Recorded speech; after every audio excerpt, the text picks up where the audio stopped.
and switch it over to the game. There I am. Switch me over to the game. Okay. Okay, so we're back with part 2 of Scarlet Hollow. We left off at the end of the... I guess y'all don't know this, near the end of the second chapter.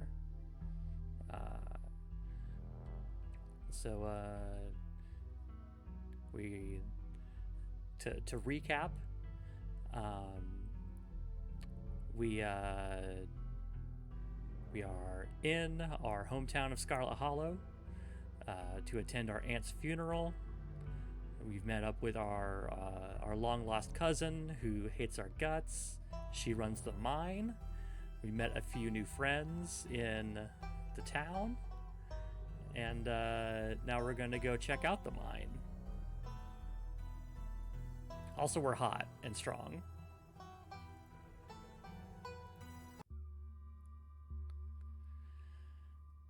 Okay. Wait, I'm going to make sure my mic is turned on. Okay, yeah, my mic is on. Great. My model doesn't pick up on my speech very well. Hold on. It's really bothering me.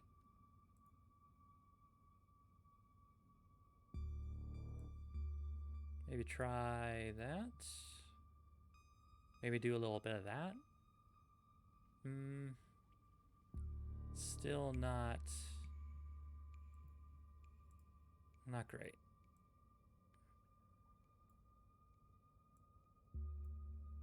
I don't know. I'll fix it later. Whatever. Let's get to the game. Get to the good stuff. Okay.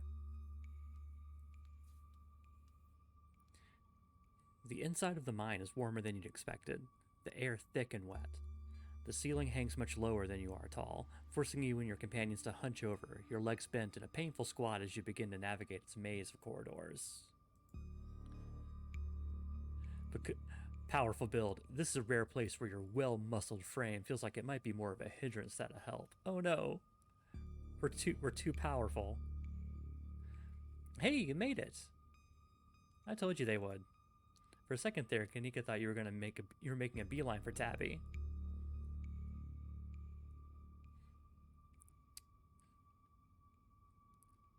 Actually I kinda did. I called her before coming in. Are you kidding me? I don't know how long it's gonna take for us to get through you, HallowEVn. That woman is not to be trusted. Well, what matters is that the gang's all here. We'll find Rosalina in no time. So here are our two buddies, Kanika and Stella, and her dog, Gertrude? Pretty sure it's Gertrude. We're searching for Rosalina, who's the teenage daughter of the librarian, Oscar. She's hanging out with some delinquents in this mine. Press on. The deeper you progress into the mine, the heavier the air becomes. Coal dust hangs in thick clouds around you, even though this place was abandoned over a century ago. Jesus, it's cramped down here. Does anyone else's chest feel tight?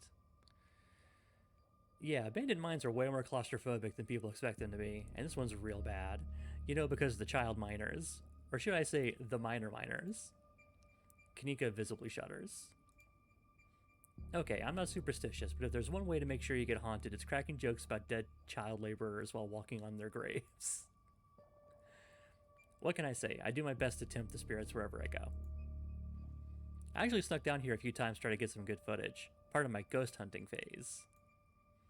Jesus, Stella, the things you do for your viewers. Did you find anything? I wish. If any place in Scarlet Hollow was actually as haunted, it'd be this mine, hands down. But all I got was dust in my lungs and a couple of false alarms. Stella pauses as sound rushes overhead. Oh my god, what's that? The mine's gonna collapse and we're all gonna die here, aren't we? Stella sighs longingly. That's just how wind sounds down here. You sound so disappointed. It just brings back memories of my last foray into these depths. Every time I thought I'd finally found a spooky ghost, it wound up being a very unghostly explanation. Like local wildlife, for instance. Stella turns her flashlight up towards an alcove overhead. Those guys got me real good last time I was here alone. So Stella is like a YouTuber.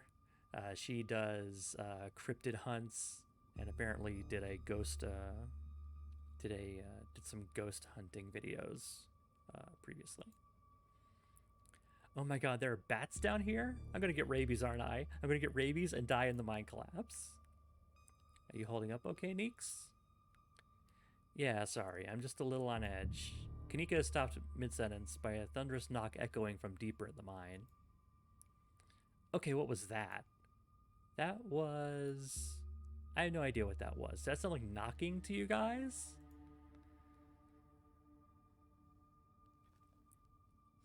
We should hurry and find Rosalina. Yeah, agreed. The sooner we get out of this death trap, the better. Gosh, I wonder if those sounds are Tommy knockers. They're an old Cornish myth named for the knocking sound you can sometimes hear in mines right before a collapse. Stella! Some say the knocking is a warning. Others say it's the spirits themselves bringing down the mines. Not helpful.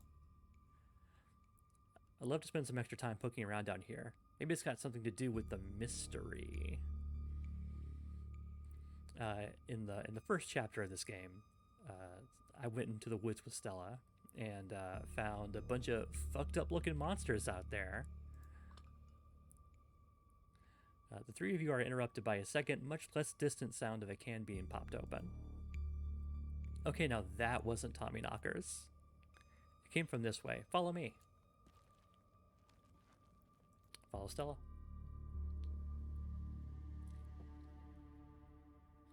You and Kanika follow Stella further into the mine. Oh no, teens. You breathe a sigh of relief as the tight passageways give way to a small cavern. A group of teens turns and stares at you with annoyance. What the hell are you all doing in here? What the hell are you doing in here? You creeps? Are you stalking us? Yeah, creeps.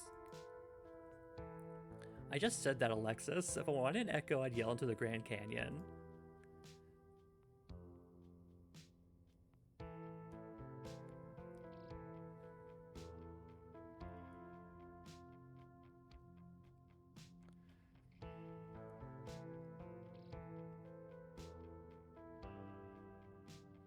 What are you guys even doing down here? This is the most miserable place I've been in my entire life. This place isn't miserable. It's cool and rad. Who the hell are you exactly? Oh, that's Evie, Tammy's cousin.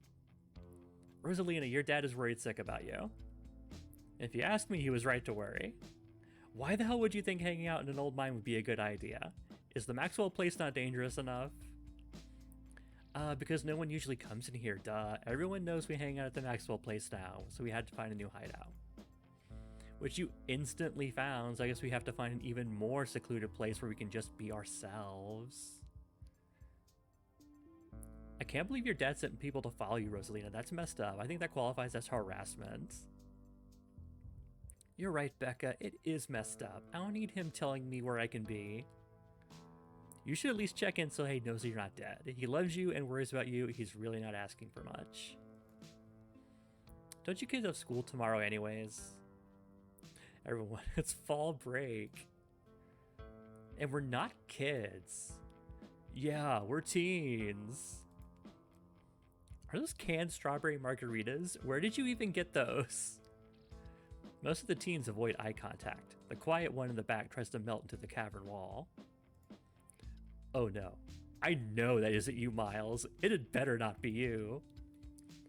Yeah, whatever, it's me. What are you even doing here?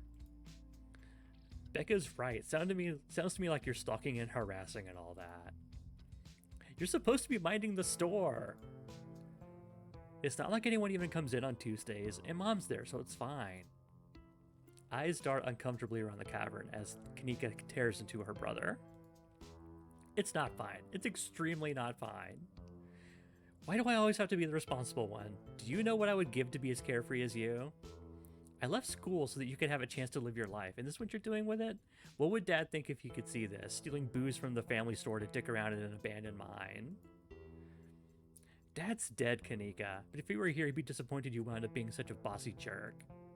Who cares if we're having canned margaritas somewhere where nobody's supposed to bother us?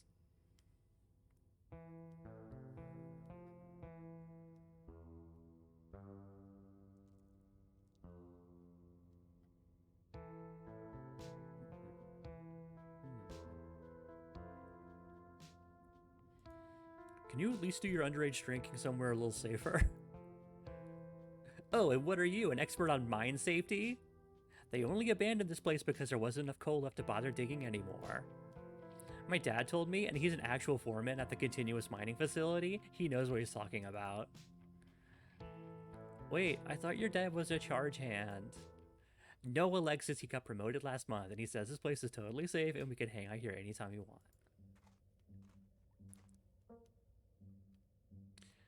Correction, your father was a foreman at the continuous mining facility. We'll see if he even has a job tomorrow morning. What? Oh, shit. Oh, hey, Tabby. Kanika sighs. It's probably for the best that she's here. Do none of you understand what a boarded up mine entrance is supposed to mean? It means it's closed, condemned, not fit for human use. Oh, come on, this place is way sturdy. Check it out.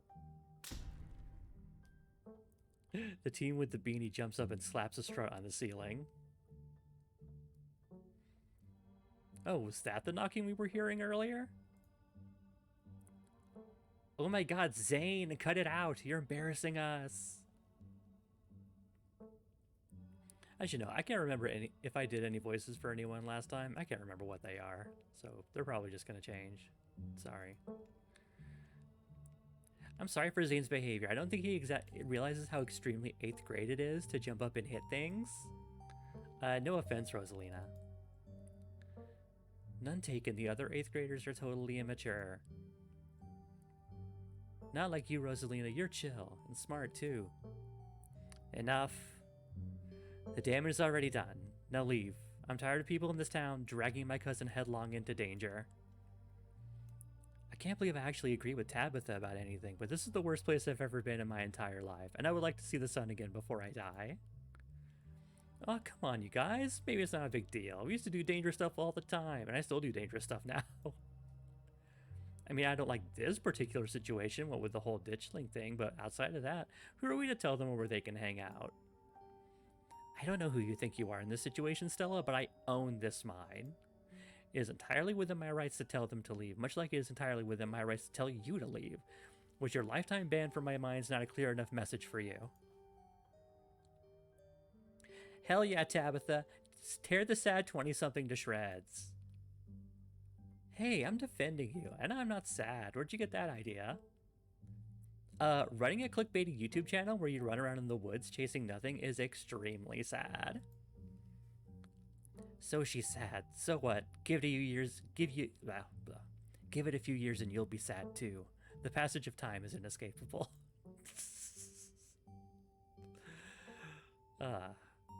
Look, we just wanted to give Rosalina a good time. Her home life sucks right now. Yeah, tell them about where you have to sleep, Rosalina. We've been living in the library for the past couple weeks. Dad says we can't stay at our house. They've got a hot plate and a couple cots in one of the back rooms. It's actually a pretty sick setup. No, it isn't, Zane. Rosalina deserves better.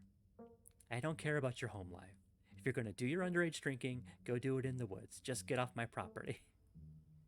Tabitha. Look, Rosalina, I'm sure Oscar has a good reason for all that. He's a good guy, and he cares about you. He thinks our house is haunted. Uh-oh. Wait, what? And I should care because... Because it's such a bullshit excuse. I bet he couldn't afford it anymore. It's lying to you to save face. What a coward. Becca, I don't think you can, like, say that about other people's families. Isn't that, like, bullying or something? I like how I just noticed Zane has like a stoned Bugs Bunny t-shirt on. That's very funny. Shut up, Zane. Back up. He says it's haunted? I can't believe he didn't mention it to me. I could investigate. There's no ghost, Stella. It would be cool if there was, but Becca's right. I just wish he would be honest with me and tell me what's really going on. It's like he doesn't think I can handle it, like I'm still a little kid. Ah, you're all children, and none of you realize how good you have it. Back in the day, each and every one of you would be pulling 12-hour shifts in this exact mine. If it weren't for child labor laws, the 5 of you might have some actual character. Oh no.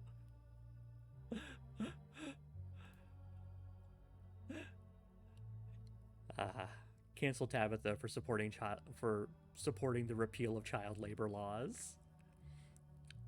Exactly. Rosalina's not that mature anyway. She still sleeps with stuffed animals. That doesn't mean she's not mature. I still have pork chop, you know. I rest my case. Wait, what did you say about child labor?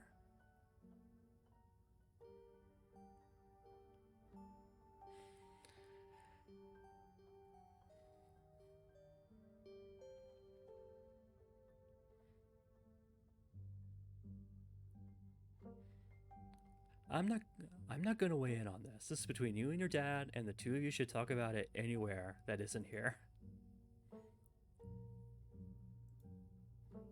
I couldn't agree more.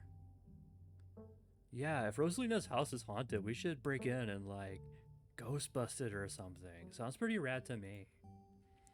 Whatever gets you delinquents out of my mind. Oh my god, Zane, you can't ghost bust if there is no ghost. Also, Rosalina lives there. She can't break into her own house. There's no ghost that you know of. I bet we could figure out how to bust it if it's actually real. And if it isn't real, well, problem solved. You know, Rosalina, you could always stay over at my house until Stella ghost busts your place. We have a finished basement with a pull-out couch. Why are we talking about this like it's a thing? It's not a thing. There is no ghost. I don't care, and I can't believe I've wasted this much time trying to argue with children. I'm washing my hands of this and calling the cops. Feel free to leave before they show up. You hear that, Miles? We're leaving. I suggest the rest of you kids leave this empty mine before someone gets black lung, or gets crushed by rocks, or meets any one of the terrible fates people tend to meet in abandoned mines. Kanika is interrupted by a pair of thunderous knocks.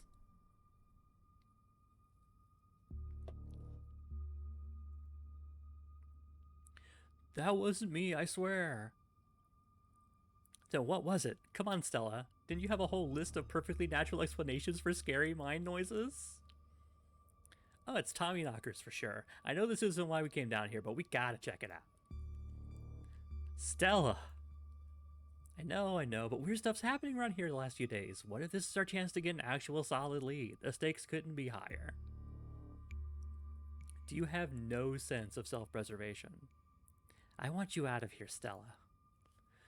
Oh, come on, Tabby. You can come along, too. If you guys are going after something spooky, count me in. Nobody's going deeper in the mine. Nobody's staying in the mine. You're all leaving. Please listen to Tabitha before my heart gives out. It'll be fun, Neeks. It will not. Wait a second. Where'd the three of you run off to? Are you kidding me? Unbelievable. Wow, Kanika, maybe if you weren't still scared of the dark or whatever, you could have noticed them sneak off. I noticed them sneak off and like I've been zoning out the whole time we've been here. Ah, they must have squeezed through that child-sized tunnel. Dang, I've always wondered where that goes. I've never been able to get these hips through there. Stella, stop sneaking into my mines. Please, I'm literally begging you. If only all the tunnels down here were wide enough for adults, we could have already be done with this little mess, but no, there just have to be remnants from a bygone era. Didn't you just talk about how child labor was the good old days a minute ago? I was trying to get you to leave my mind. Okay, so maybe she doesn't actually support child labor law, the repeal of child labor laws.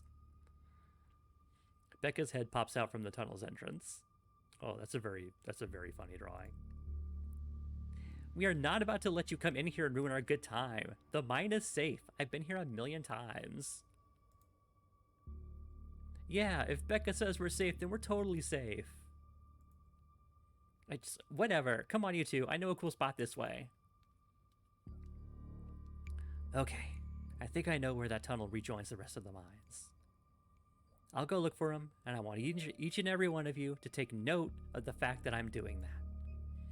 If those idiots get themselves lost and die, I am not letting their families sue me into the ground. Are those really your priorities right now? Yeah. Do you have a problem with that? I want the rest of you out of my mind. Except for you, Evie. I'm not letting you out of my sight. Yeah, sure. I could never fit in that tunnel anyways.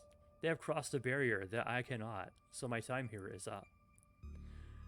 But only because Stella promised me a ghost hunt tomorrow. Whatever. I still have to do my dailies anyways, and the service down here sucks. I will happily escort these two knuckleheads out. The puppy dog eyes.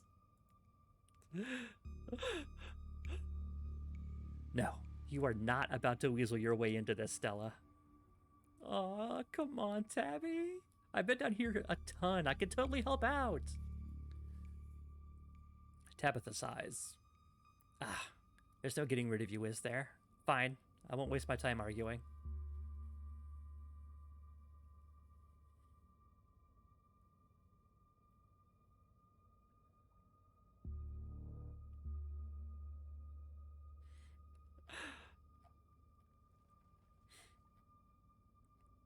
Yeah, there's no point in pressing any of these. Let's just go. All right, let's do this. Sure. Let's not linger any longer than we have to, shall we?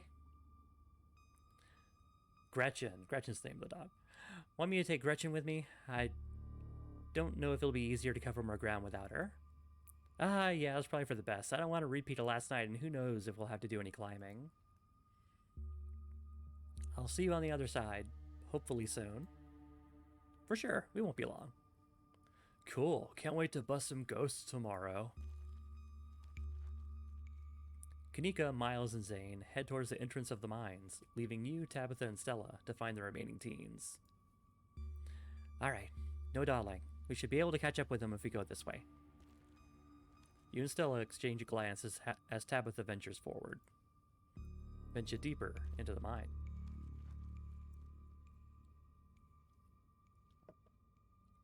As the three of you move deeper into the mine, you hear echoes of conversation bounce across the walls. Becca, why are we doing this again? I thought you thought Tabitha was, like, really cool. Why are you trying to get her all mad? We're doing this because Tabitha is really cool. She doesn't let anyone bust her around, so we can't let her bust us around. You hear that, Tabby? Someone thinks you're cool. I can't believe she used to hang out with a nobody like Stella. Hey! I don't know. I think Stella's kind of cool. Her videos are really neat. Oh, come on. She doesn't even have a sponsor. What kind of YouTuber doesn't have a sponsor? I mean, not yet, but I'm in talks with Meat Rice, and I make plenty from ads and donations.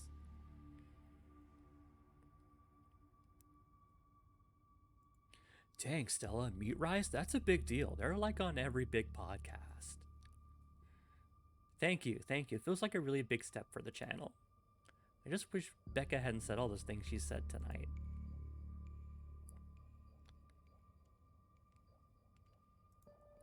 She's just mean. It has nothing to do with you. You see how she's treated everyone tonight, except Tabitha. Yeah, I guess you're right. I'm surprised you don't have thicker skin about this, Stella.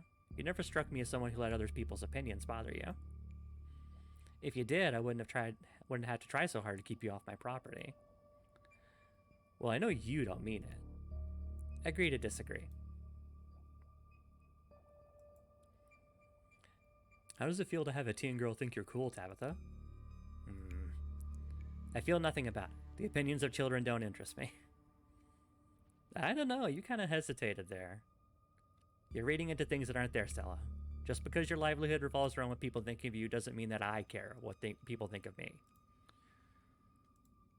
Congratulations on your sponsor, though.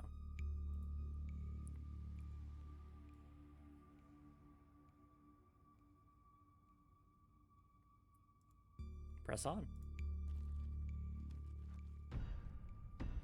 Another knock, closer, interrupts your thoughts, followed by another, followed by another. Is it just me, or is that knocking coming from the same direction as those kids? It's not just you. Okay, that knocking is starting to freak me out. Calm down, Rosalina. It's just mine sounds. Did you guys see that? No, it's just a shadow. There's no reason to get freaked out. I saw it.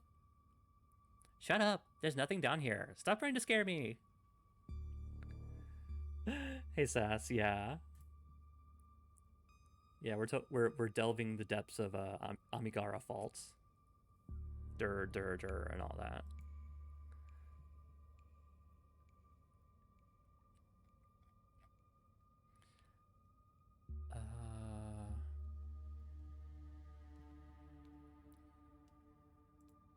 Tommyknockers. Tommyknockers! Oh, calm down, both of you. You said it yourself, Stella. As soon as they got deeper into the mine, their bravado in the face of authority would vanish into a puff of smoke. It's probably just rocks falling somewhere deeper in the mine, which is also bad for obvious reasons.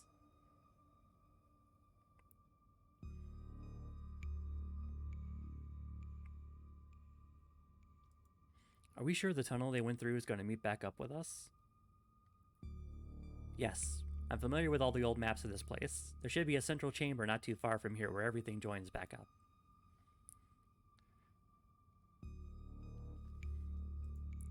We're getting closer. Let's keep moving. As you progress deeper into the mine, the knocking grows more frequent. It's still distant, but it's much louder than before. The tunnel ends abruptly in front of you. A century-old ladder is the only way forward. In the darkness beyond, you can still hear the youths, their panicked arguing echoing down the pitch-black corridors. And here we are.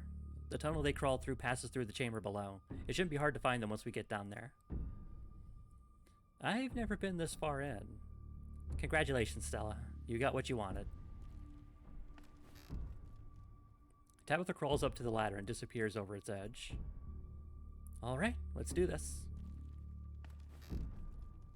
Stella hoists herself over the edge and begins to climb down. Follow them into the pit. You walk to the ladder and climb down.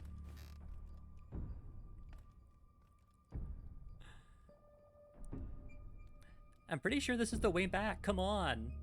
Pretty sure? I thought you'd been down here before. Okay, maybe I did get this far in, but whatever, it doesn't matter. I definitely remember my way out. Hurry, I don't want to be down here anymore. I think it was actually this way. Oh, shut up. No one even wanted you to come with us anyway. Becca? Yep, they're close all right. Good thing they're so damn loud. It sounds like they're really lost. The voices around you, those of the teens and your companions, sound odd, distant. There is something in the darkness before you that's much louder, though you don't hear it, but you can feel it in your chest like the deep growl of a predator. You find yourself stepping towards the black chamber before you, compelled by some unnatural force. Hey, are you alright, Evie? What do you think you're doing? Get away from there! Your cousin dives towards you, but not before the light from your phone illuminates the chamber. Oh. Spooky.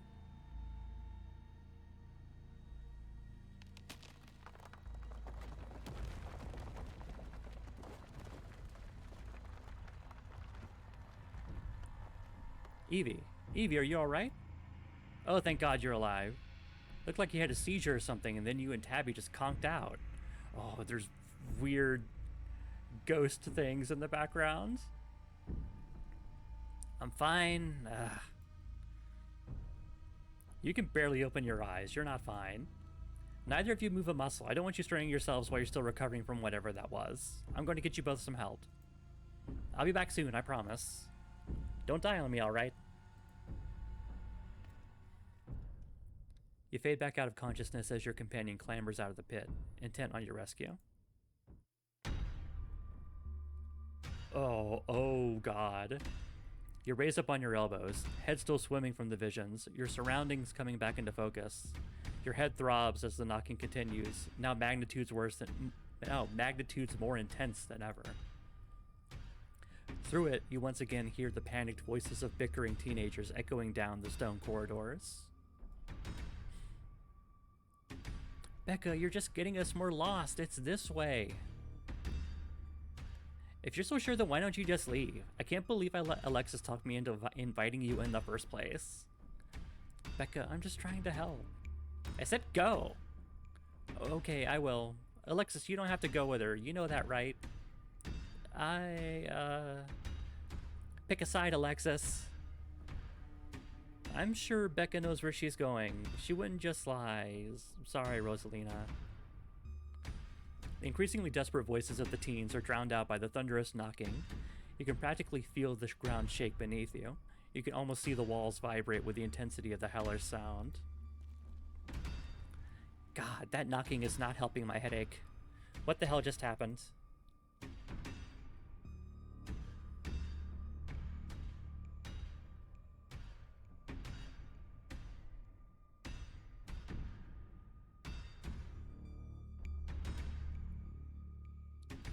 Those kids are lost.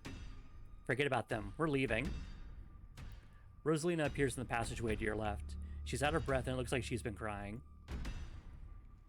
I'm so sorry I snuck off like that. I just wanted Alexis to think I was cool. The entire cavern shakes with the sound of rockfall. I don't know what the hell is up with this knocking, but that is the sound of a mine collapse. Quick, up that ladder, both of you. Wait, Becca and Alexis are still down there. You can't just leave them here. I know which way they're going. They'll listen to you this time, I promise. Do you have a death wish, little girl? This isn't a movie. The best thing we can do to help those girls right now is not to be buried alive ourselves.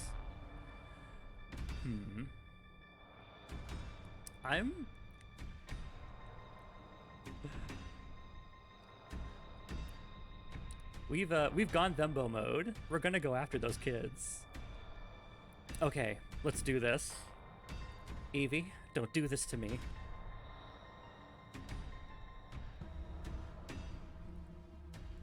They're kids, Tabitha. I'm not gonna leave them to die down here.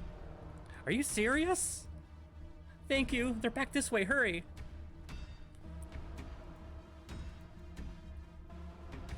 You run after her. The mines shake with each new thunderous blow as bits of rock and dust fall off the ceiling and scatter on the floor around you. Rosalina leads the way and Tabitha isn't far behind you. I thought you knew the way out. I thought you'd been down here a million times already. I was making it up, okay? I swear to God, Evie, if we get stuck down here...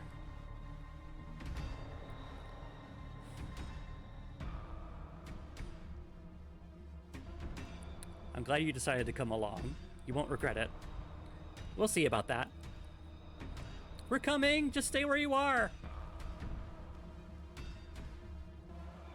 Rosalina, you came back. I don't want to die down here. Then move. Okay, okay. You quickly push your way back. You quickly push your way back the way you came. Pieces of fallen rock littering the path around you. All of you, start climbing now. Once the last teen is up, Tabitha grabs the ladder and starts climbing. Climb out of the pit. You follow suit and start climbing. This way, come on. Your cousin moves with the kind of swiftness you expect from someone who's spent her entire life working in and around coal mines. Why couldn't you have just listened to someone other than yourself, Becca? I'm sorry, okay? God!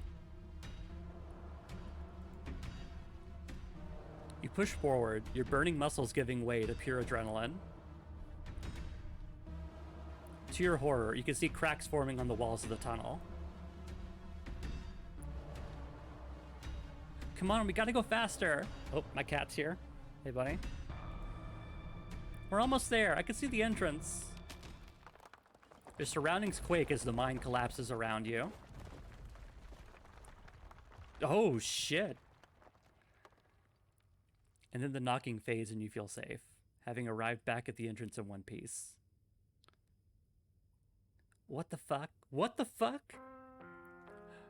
Rosalina, are you okay? Clearly she's not okay, idiot. Shut up, Becca. It was your idea to come down there in the first place. This is your fault. Shit. Shit. Why? Why did this have to happen? Okay, the knocking stopped at least. All of you stay exactly where you are. I'm gonna make some calls. This really hurts. Stella and Kanika pop their heads through the mine entrance.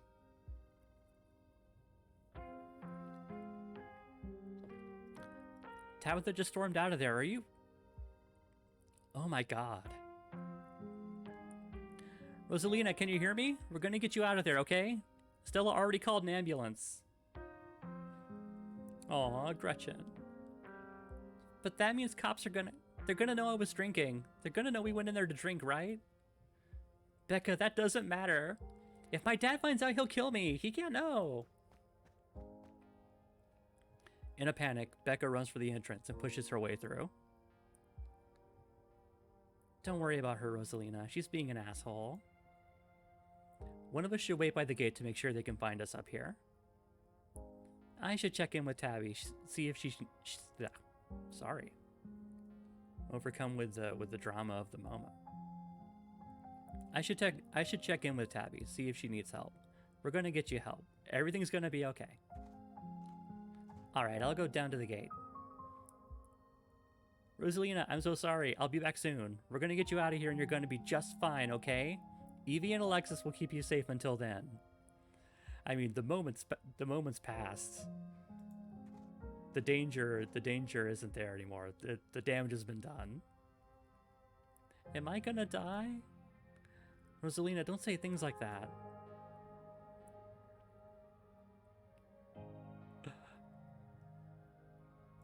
No, I'll lift those boulders myself if I have to. Flex. Thanks, Evie. Rosalina's breath comes in quick, irregular bursts. If I don't make it, tell my dad I'm sorry. I'm the one who has something to be sorry about. This is all me and Becca's fault. We never should have gone down there. It's not your fault. I went down there because I wanted to. Rosalina pauses, catching her breath. Thank you, Evie. I'm glad everyone else made it out okay. Couldn't have done it without your help.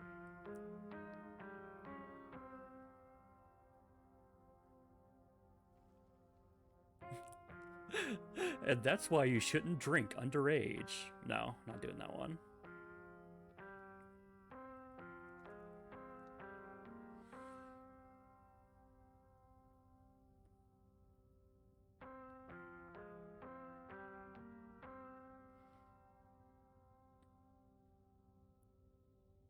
Anyone else would have done the same. You don't have to thank me. That's nice, but you're wrong. Tabitha tried to make you leave. I should have done more, Rosalina. If I had been smart and brave like you, I wouldn't have stuck with Becca after she got us lost. Maybe I wouldn't have even followed her into that tunnel, and then you wouldn't be... You're the nicest person I know, Rosalina. This just isn't fair. Rosalina, can you hear me? Yeah, still awake. Just hurts like hell. Sorry, I shouldn't be pushing you to talk. I'll just hold your hand until I come back with help, okay? Alexis grasps Rosalina's hand. Tears streak down both of their cheeks as you sit in silence together, waiting for the long, anxious moments to pass before help arrives.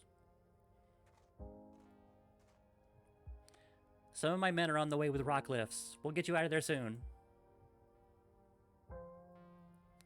It's gonna be okay, Rosalina. Everything's gonna be just fine. Stella 100% does not believe that everything's gonna be fine. They're over here, Earl. Oh, Jesus H. Christ, you weren't kidding about the emergency.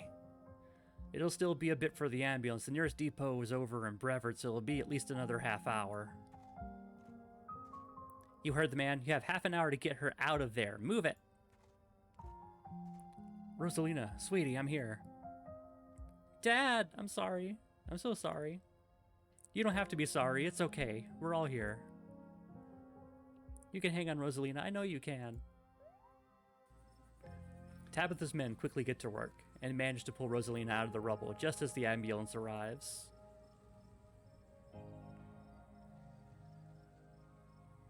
Sir, I'm afraid there's no space in the back. What do you mean I can't ride with her? You're better off driving behind us. We're headed to Brevard, so it's quite a ways.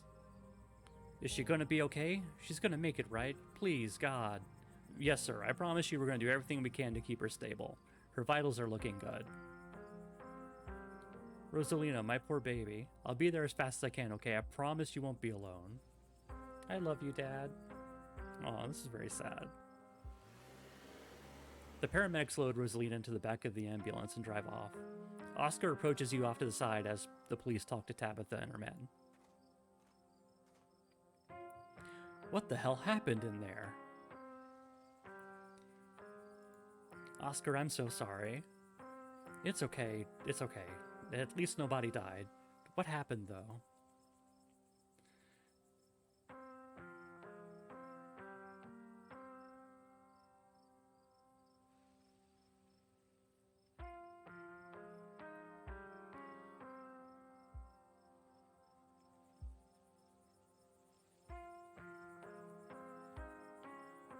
It was just a horrible accident.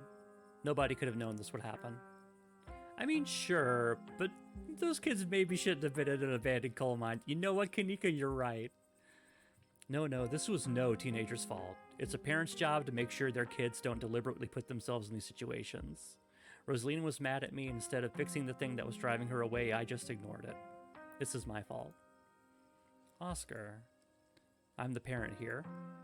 I'm sure she thinks I'm making things up about her house being haunted, but I've seen things I can't explain, and it's only gotten worse over time.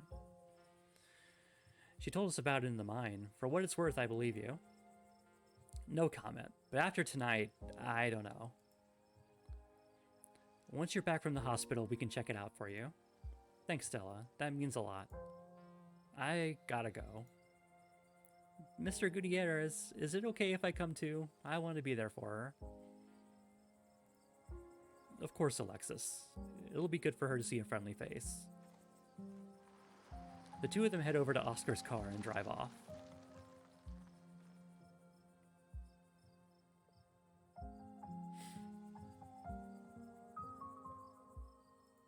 Do you think Rosalina's going to be okay?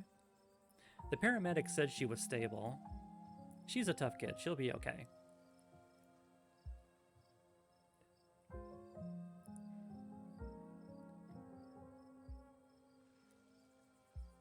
Let's talk about the vision. There was a stone carving on the wall of that pit. It gave me some sort of vision. I saw what happened to this place. Are you sure it wasn't just auto-suggestion? We talked about that mine a lot today. I don't know, Neeks. You weren't down there. Evie and Tabby had, like, simultaneous seizures. Next to a creepy stone carving. It was like something out of a movie. Just because they passed out or had seizures doesn't mean it wasn't auto-suggestion.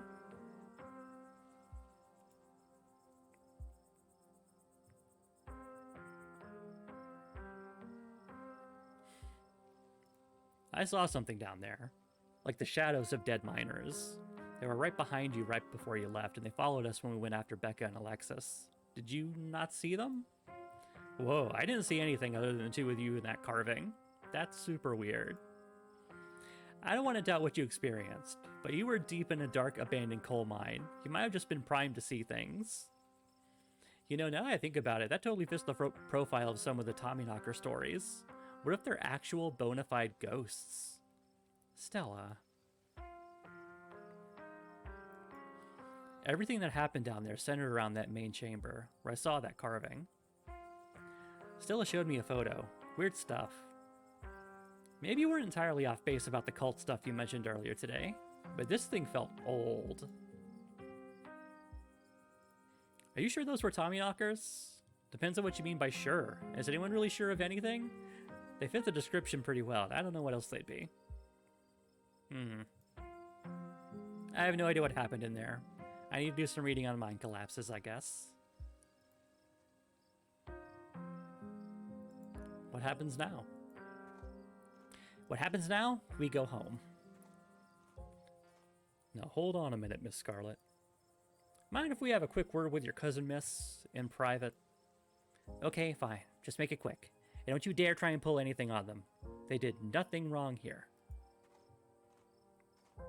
Ladies, I'm afraid that means you too. Don't you need to talk to us? We witnessed this too. Oh, sure, but that can wait. We know where to find y'all.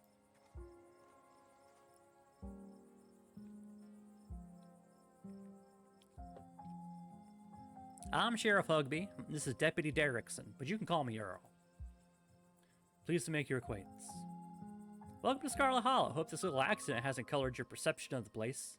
Lovely place to live, if you ask me. Lovely indeed. Now, Sheriff Hugby, don't you think it's a mite odd that these teens found themselves in an old abandoned mine on the very property Evie's family happens to own? And don't you think it's a mite bit odder that Evie happened to be in there with them at the time of said collapse? I'd be lying if I said it weren't peculiar. Though I'm sure you're an upright citizen, Evie, and all this is an unfortunate coincidence. Still, a good cop should ask themselves these questions.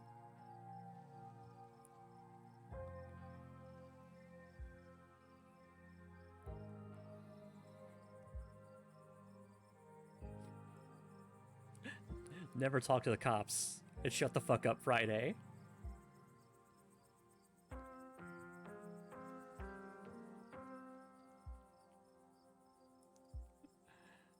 I don't have to talk to you. I know my rights. Unless you decide to accuse me of something, I'm not answering any more of your questions. And for the record, I haven't done anything wrong. My apologies, Evie. Just being thorough. Our duties as officers of the law. We'll leave you be. Clearly there's not much to be discussed. We'll be in touch. Deputy Derrickson tips his hat to you. The two officers wander back toward the mine, Derrickson taking notes as they examine the scene.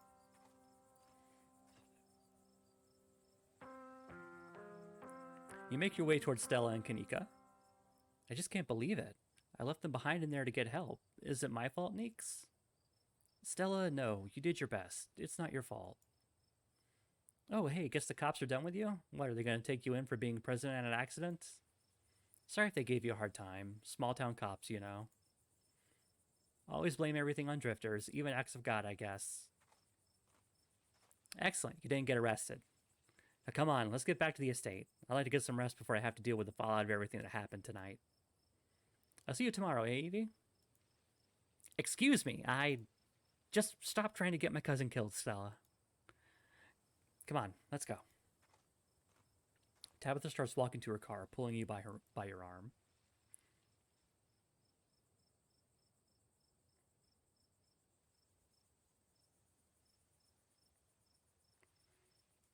I'll text you when we're back. Tabitha doesn't say a word as the car cuts along the darkened road. Try to keep an eye on the surrounding wilderness as she drives, wary of what may lurk behind the tree line.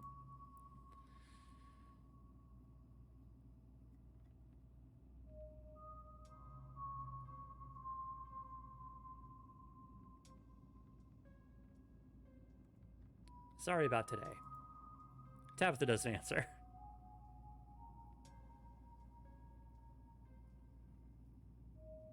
Drop it. You drop it. Tabitha's eyes remain fixated on the road. How are you holding up? Poorly, but I'd rather we didn't get into it.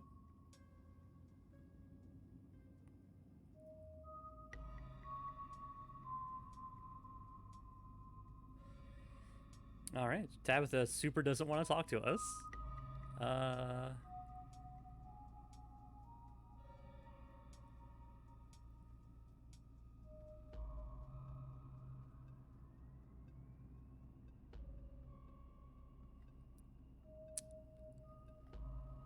Let's ask about Stella.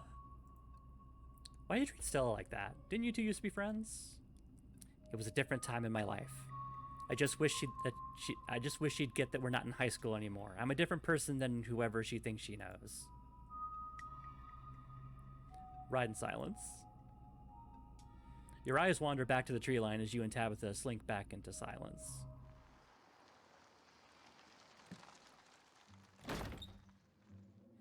You once again cross the threshold into the estate, the musty stench of the decaying mansion greeting you with its undertones of mildew and wood rot. Well, this day was a lot more stressful than it needed to be, and I'm sure it's the precursor to a horrifically stressful week. I'm going to bed. I suggest you do the same. Thanks for calling me about those kids, by the way. It was unexpected. You should have waited for me. I'm too tired to argue. I'll see you in the morning. Tabitha turns and makes her way up the stairs, her posture defeated. Turn in?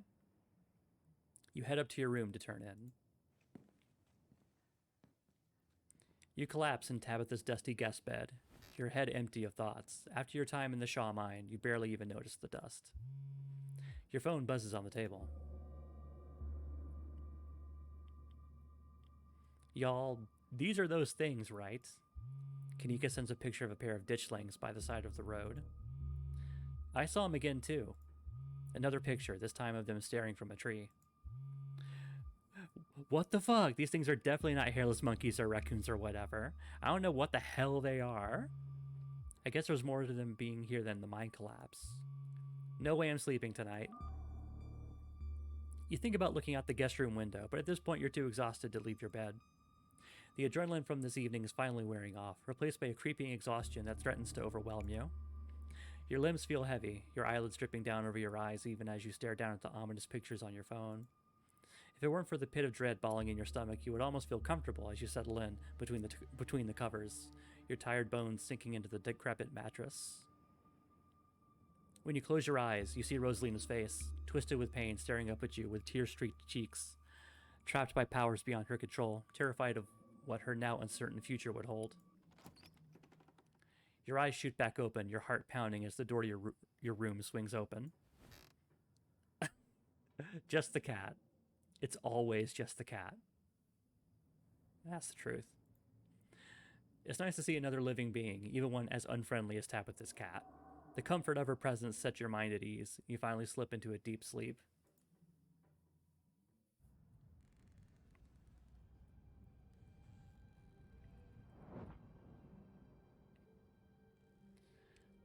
My cat is sleeping on the bed next to me. He's just like curled up in a little ball. It's very cute.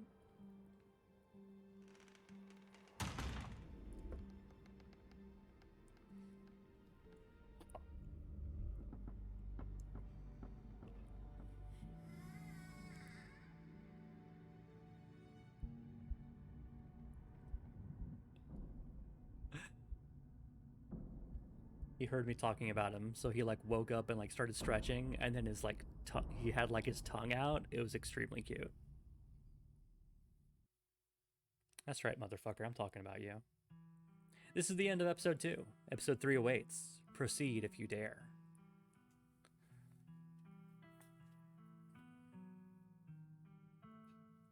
If you'd like to continue with this world state in episode 3, please save your game now.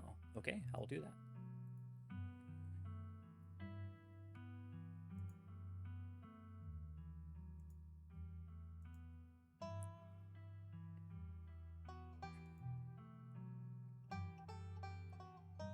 Nope, we're good. Sunshine filters in through the dusty windows of the estate as your eyes flit open. You manage to survive a second night in the town of Scarlet Hollow. As you pull yourself out of bed, you feel the soot and grime of the Shaw mine still stuck to your skin. Let's take a shower. You step into the guest bathroom and into the shower. The water is hot and, surprisingly enough, clean. As steam fills your lungs and soot washes down the drain,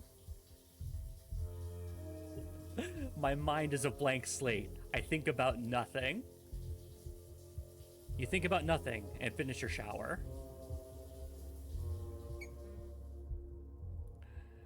You're done here. You turn off the faucet and dry yourself off.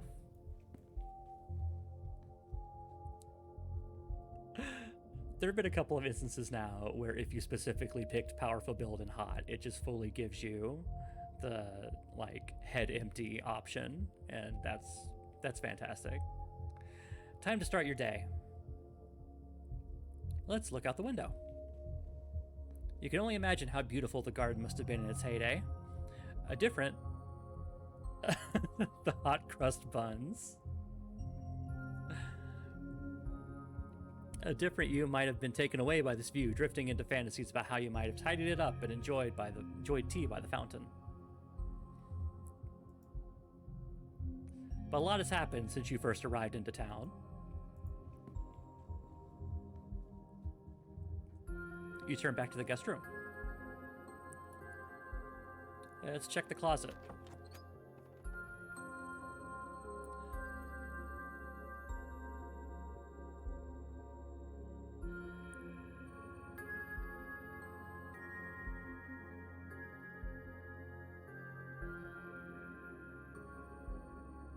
Hold on one second. I'm adjusting the audio on my end. It's a little loud.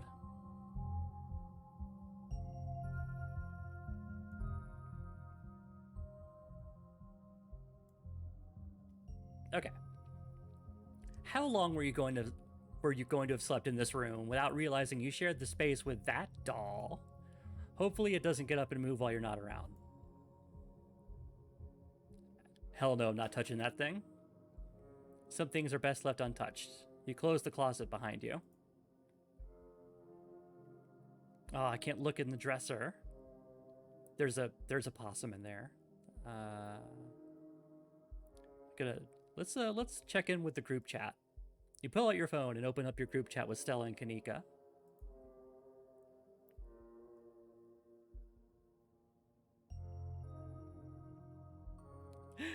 Send a photo of a pained old man. You're gonna do that? You send a photo of a pained old man. It'll probably be a bit before you get a response. Head downstairs. You've done everything you've wanted to do up here. It's time to start your day. You enter the kitchen and find your cousin in the midst of devouring a pint of banana chocolate chunk. She isn't alone. Frou-frou blah, blah, blah, blah. Take a second. Stumbling over my words. Frou-frou glares at you from her usual spot on the counter as a red-headed woman busies herself trying to tidy as best she can. Tabitha's gaze swivels from the woman to you, her glare intensifying.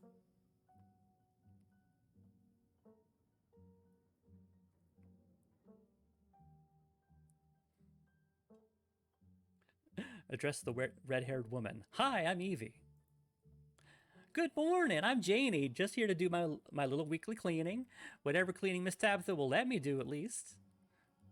I could have this place looking brand new, you know. Don't go making any big renovations, or moving anything around. I like knowing where my stuff is. Okie dokie, it's nice to finally meet you, Evie. I mean, I guess I did meet you on Monday when you popped into the diner. Janie. But seeing someone somewhere and meeting them face to face are two completely different things, I suppose. Thanks. All I'm trying to say is that it's wonderful to finally actually meet you, and I'm so happy to be part of the family is here to keep Miss Tabitha with everything that's Janie. Oh, I'm sorry, Miss Tabitha. Am I being too much again? Tabitha grumbles in acknowledgement.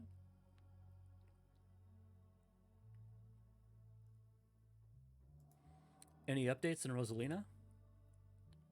Yeah, they had to take her foot. She's lucky that's all they had to take.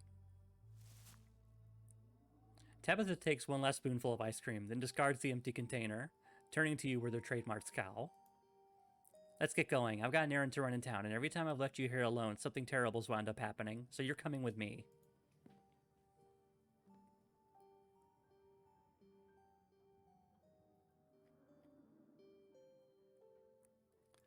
Hold on, you can't just tell me that Rosalina lost a foot and move on from that like nothing happened. Just because something terrible happened to someone doesn't mean that life doesn't go on. Life has to go on, And let me assure you that what happened to that poor girl weighs heavily on my mind. Now, shall we go, or would you rather keep bombarding me with guilt for something I personally begged you not to do?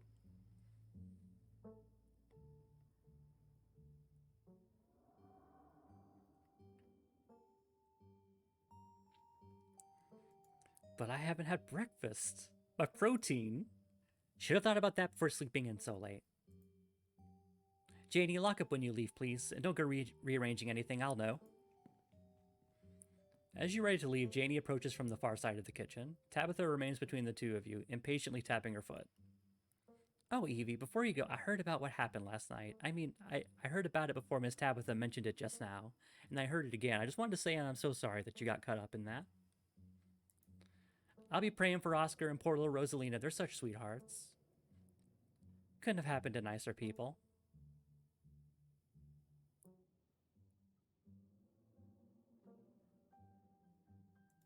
Thanks, last night was a lot. If you ever need to talk to anyone, my husband is a local pastor. He's a gentle man and always willing to lend an ear. He's actually been going a little stir-crazy ever since we moved here, what with nobody really attending sermons. It'd probably do him a lot of good to talk you through your worries.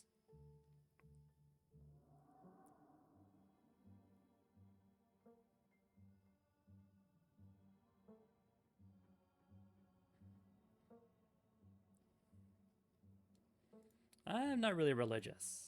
That's alright, my Daniel likes to talk with all sorts of people. He just wants to extend support to anyone who needs it.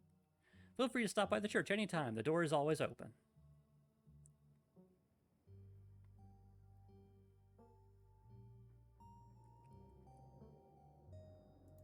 Tabitha's foot tapping is driving me insane. Bye. It's perfectly reasonable for me to be impatient right now. Alrighty then, be safe out there, you two. You and Tabitha walk through the doors of the estate and into her car.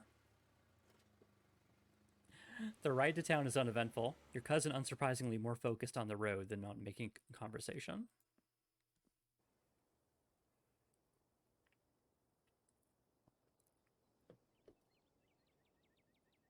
Alright, we're just popping into the general store for a few minutes. What are we doing at the general store? Picking up tea from Sybil. Oh, neat. What kind of tea? I don't know. The kind that Sybil makes. She makes a bunch of weird stuff. I don't know what all of it is called. Quit interrogating me about tea blends. Jeez.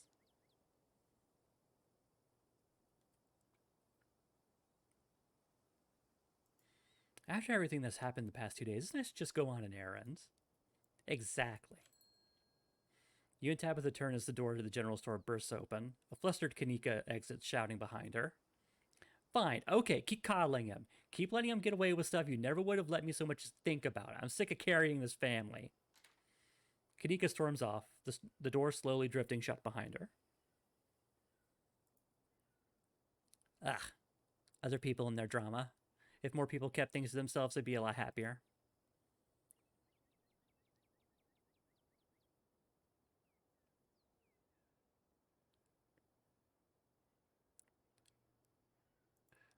True strength is not being afraid to show when you're struggling.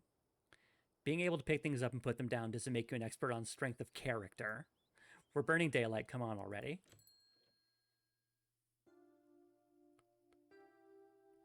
The bells of the general store chime as you cross the threshold. The smells of old wood and steamy herbal tea flood your senses, making you feel instantly at home. Good morning, you two. Hope you're doing well after last night's activities. Morning. Is the new blend ready? Of course. Evie, if you'd like to keep Miles company, Tabitha and I will be just a minute.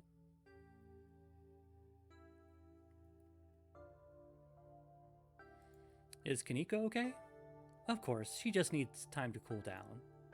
Emotions are a little high considering everything that happened yesterday. She'll settle down soon enough. I'm just glad both of my little ones made it out okay. Sybil motions for Tabitha to follow, and they both disappear into the tea room, closing the door behind them with a tinkling of bells. Chat with Miles. So, Miles, before you can finish your thought, you're halted by the tinkling of bells announcing another patron. Or in this case, another 2 patrons. Well, you've never seen the man beside Duke before, but whoever he is, he's big. If it ain't Evie. Bo, this is Miss Scarlet's cousin. They were there with Stella that night in the woods. It's a pleasure to meet you, Evie. My name is Bo. I'm Duke's boy. Hope you've been faring better since all that unpleasantness.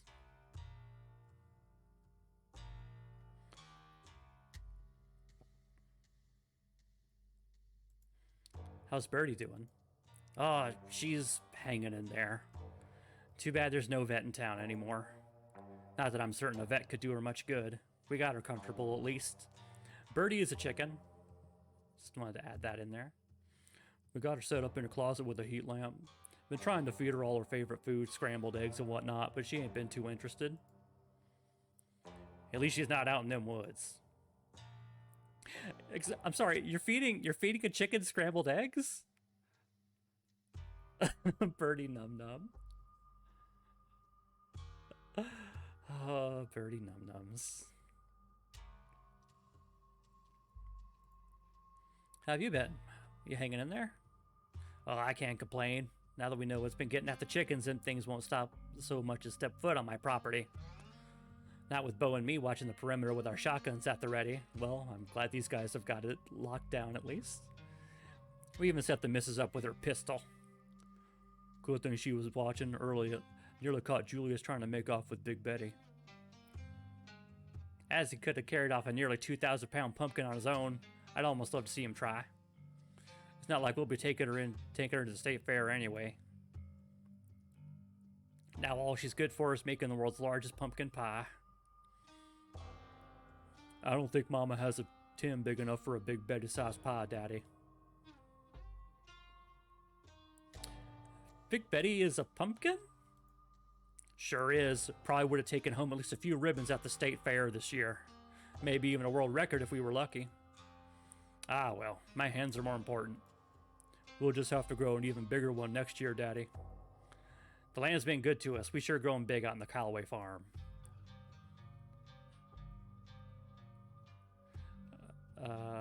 Okay. Those things we saw on Monday are apparently called ditchlings. They're supposed to be a bad omen. Ditchlings. Sounds like some old folk tale. Suppose that suits them. As for being an omen, I believe that too.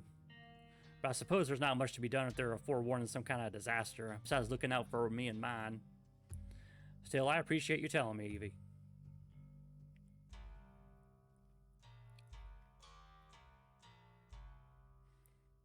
I guess who's Julius?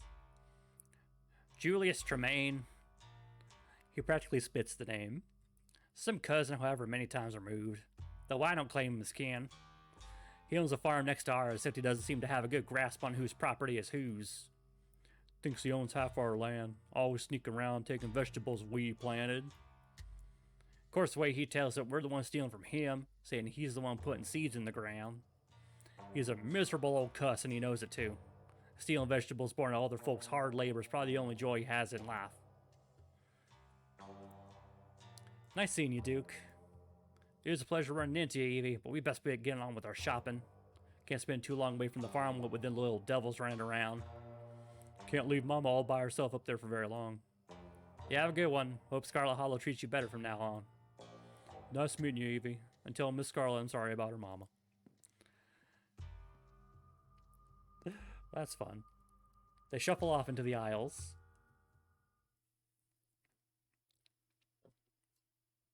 Tabitha and Sybil are still in the tea room. Your phone buzzes. Oh my god, hey, I overslept. Still gotta make myself breakfast. If y'all want to swing by, otherwise meet at library and figure out plan. I think I'm good, just had a big fight, not really hungry. Gonna chill in my van for a while if you want to hang out though, otherwise see you guys at library. You have plenty of time before dinner at Reese's house.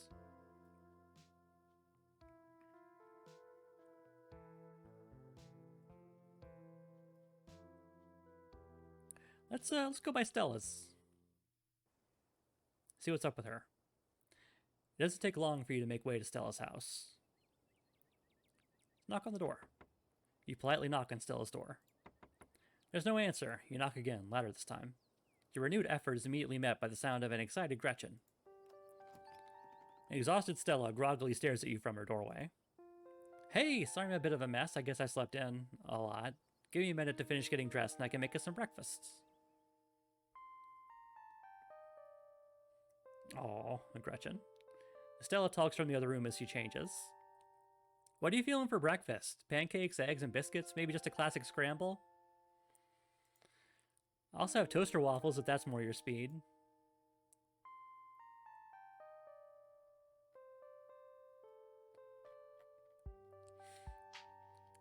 All of those options sound incredible. It's like you know the weight of my heart. What can I say? Great minds think alike.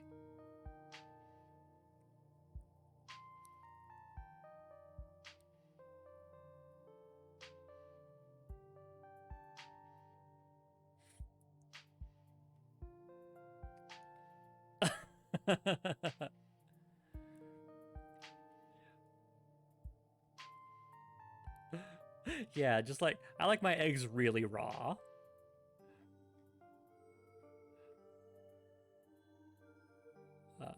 Let's go with scramble. Can't go wrong with the scramble. Definitely. Who knows how long it'll take us to bust Oscar's ghost tonight. We'll need all the protein we can get to sustain ourselves. We can even make them together.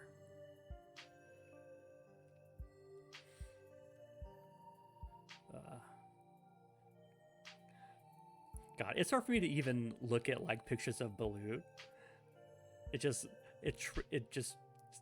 triggers a gag reflex in me. I like her not Ghostbusters uniform here. All right, let's get started.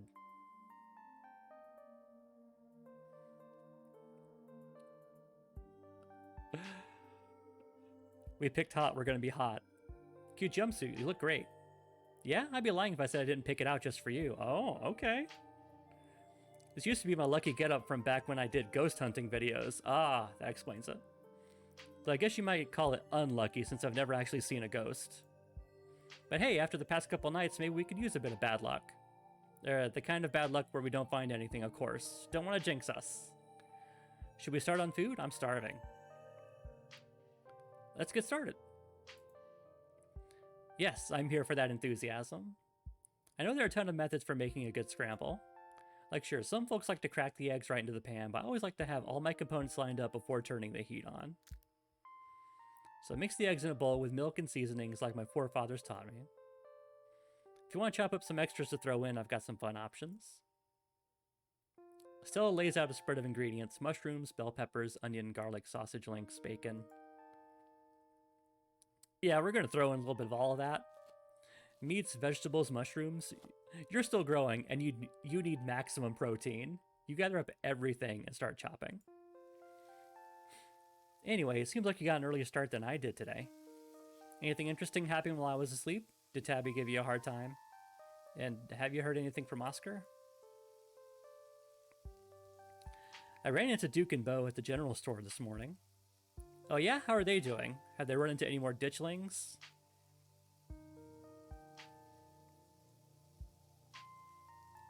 Looks like they're canceling their trip to the state fair. Oh, that's too bad. Probably for the best, all things considered, though. Tabitha was planning on babysitting me all day, but I gave her the slip. I'm glad you're here. It's been really nice spending time with you, even if a lot of it has been the two of us running in terror from the monster of the day. I haven't talked to Oscar yet, but apparently they had to amputate Rosalina's foot. The color drains from Stella's face. Oh no. Stella stands in silence for a moment before perking up. I baked some cookies last night after we got home. I was a little restless. I'll bring them over today. I'm not sure what else I can even do. Though cleansing this house of its spiritual resident will probably be helpful too. I hope you haven't forgotten about our ghost hunting plans this evening.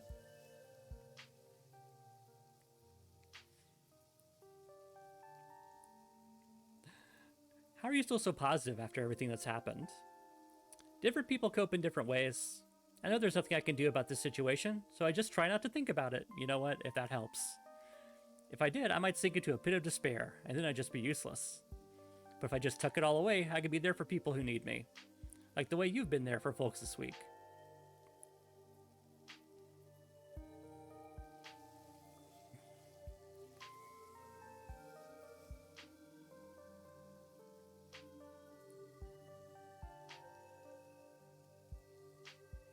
Thanks, Stella. I appreciate the support. You got it. She pauses for a moment. So, ghost hunting. Are you pumped? Let's see.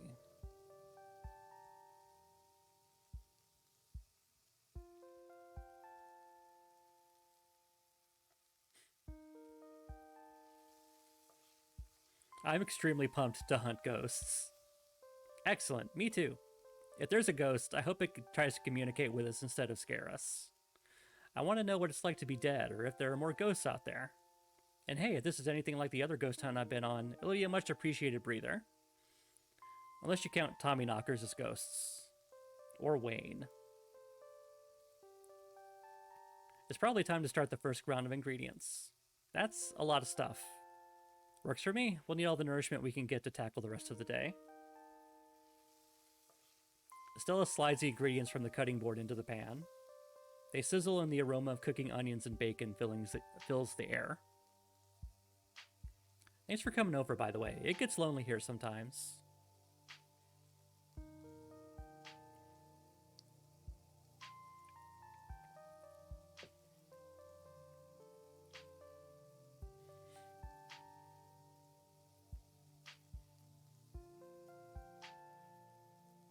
I'm sorry Tabitha's kind of a jerk to you. I mean, she's probably like that with everyone, but still, I'm sorry. I don't think that's true. She's distant, sure, and kind of terse, but I think that's just her way of joshing with me. Like the whole banned from the mind thing, she's so funny.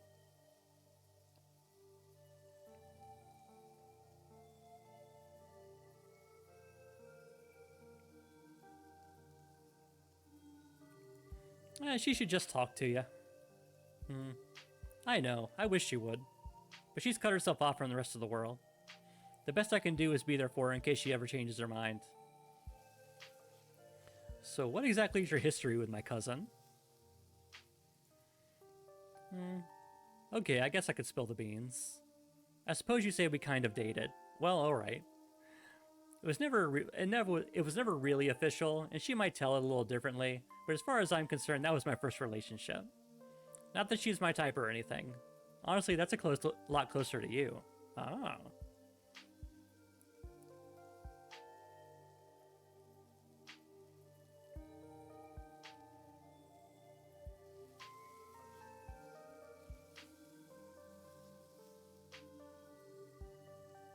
What was it like, dating her? She's hilarious, and I don't know, it's hard to explain what draws you to somebody. I like the challenge of breaking down all those walls she's built up around herself. It's kind of like taming a wild animal, you know? That's a weird way to put it, but sure. But it all just kind of stopped after high school. I guess we didn't see each other every day, and she was always busy at the mine, so there wasn't much of a chance to hang out anymore. I wish we could have stayed friends, like actual friends. I could have used someone like her after the big accident. Kanika was at school already, Reese was sick, and Tabitha wouldn't even return my calls. It was, well, it's ancient history. Can't change the past.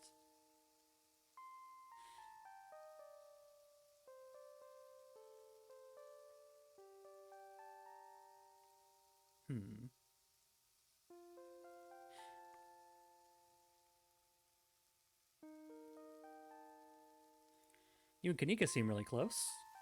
Yeah, it's nice that she's back in town, but I wish it were under better circumstances. She's so busy with the store too. I don't know how she does it. It's been nice hanging out with her more the past couple of days. Though again, better circumstances would be nice.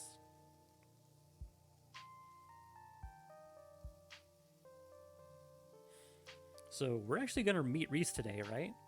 Heck yeah, we are. If Dr. Kelly tries to turn us away again, we could just sneak in. Nothing will stand in the way of us in friendship. What's he like? I'm not about to ruin a cool and mysterious introduction by telling you. I think you'll like him, though. Are you sure he's real?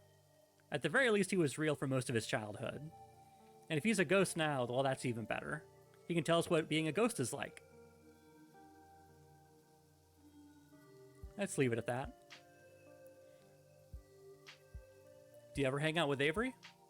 Oh, that's a good question. I guess I just don't know them very well. I grew up with Reese and Kanika and Tabby. Even you don't seem like a stranger, well, with who you're related to. Avery moved here a few years ago, kind of close on the heels of all that stuff with the accident, so I guess I wasn't really in the right kind of headspace for making new friends. I do go to their parties, but now that you mention it, it's weird that I haven't thought to try and hang out with them outside of that. I should text him sometime.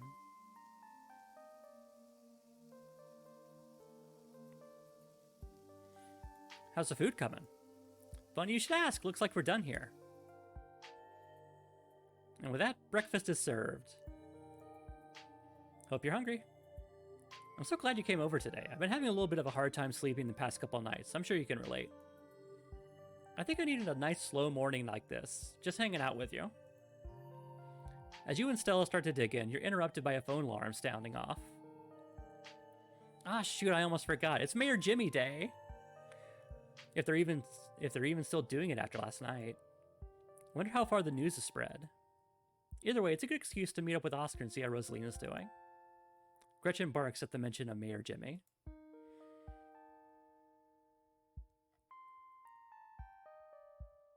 Oh, good. We can warn him of the coming danger.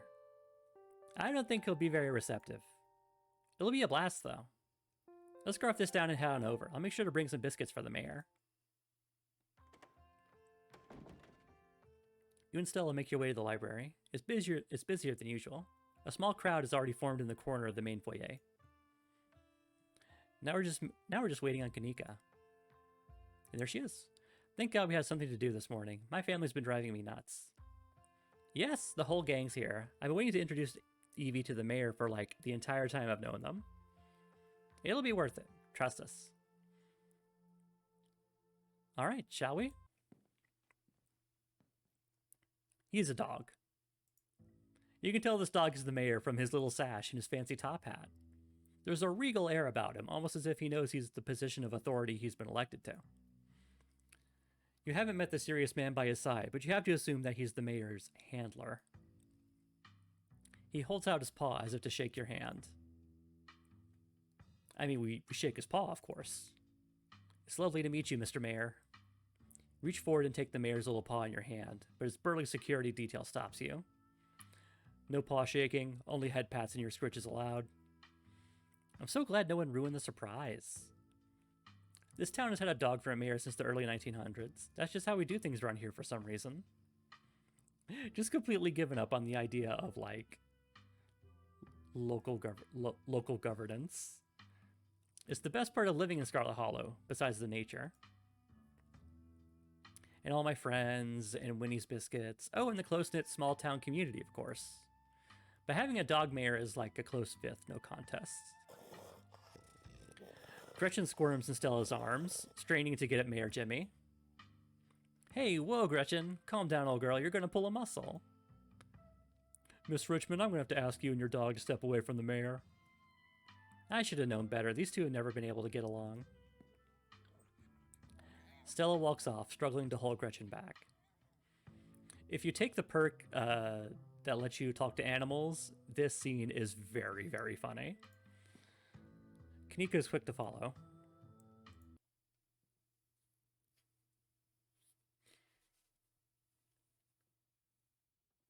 It looks like everyone else is already talking to Oscar in the next room. Before you can catch up to your companions, you're intercepted by a nervous man with a cross around his neck. Sounds like old Gretchen and the mayor may have some unresolved issues, wouldn't you say? I'm Pastor Daniel. I take it you're Evie? Everyone's been buzzing about you. I'm so sorry about your aunt, but I'm sure she's in a better place now.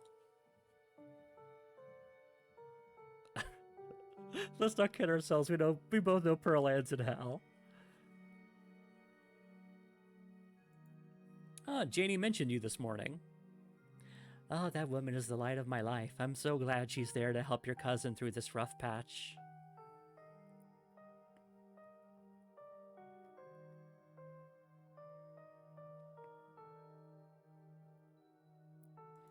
Hey, do you know anything about ghosts? Ghosts? I've never encountered one myself, but I have heard stories of folks who have been visited by their loved ones from beyond the grave. It seems like it provides them with a sort of spiritual healing. Like their beloved relatives are watching over them, even in death. Is this about Pearl Ann, or perhaps your mother? Have you been visited by her?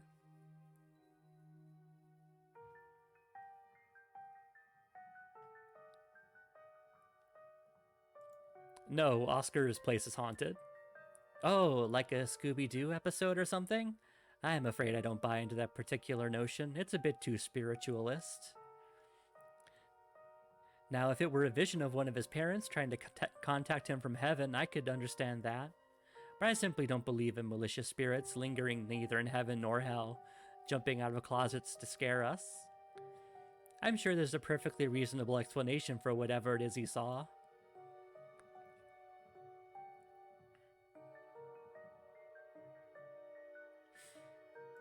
There's been a lot of supernatural stuff happening the last few days.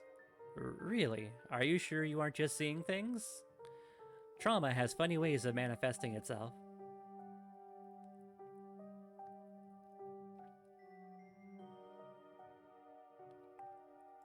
I should go. It was nice meeting you, though.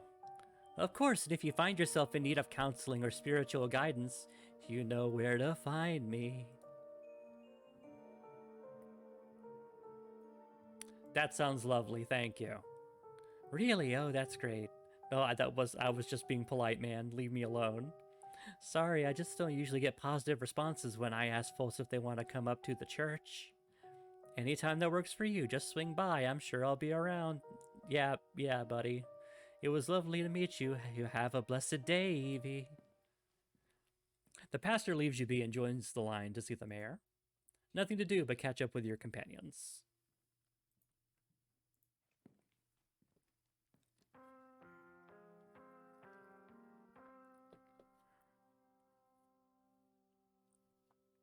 I heard from Evie on what happened. Oscar, I'm so sorry. Poor Rosalina. I can't even imagine how scary this has been for her. She seems in high spirits right now, but they've got her on some pretty strong pain medication, so I'm not sure how she's going to feel when that wears off. And it was the whole foot? Yeah, it's bad. But she's alive. We'll both be able to move on from this. We just have to get through the tough parts first.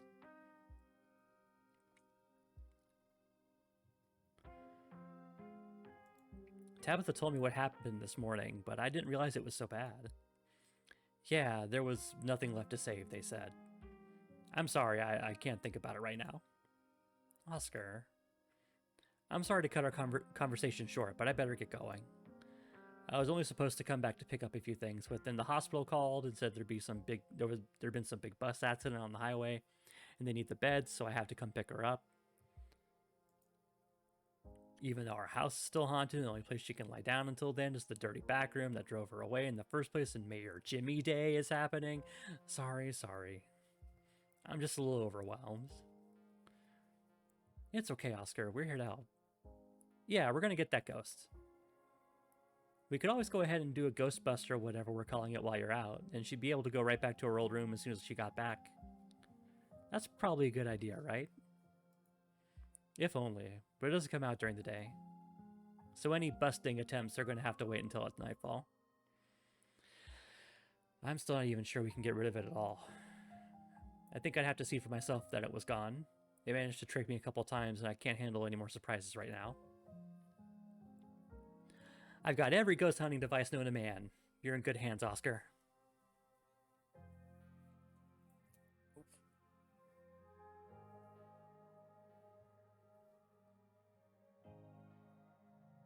Sorry, taking a second to readjust posture here. We have the power of friendship on our side. Heck yeah, we do. If anime has taught me anything, it's that the power of friendship is unstoppable. That's a lovely sentiment. I'm sure Rosalina will at least be glad to know you all did your best to help her.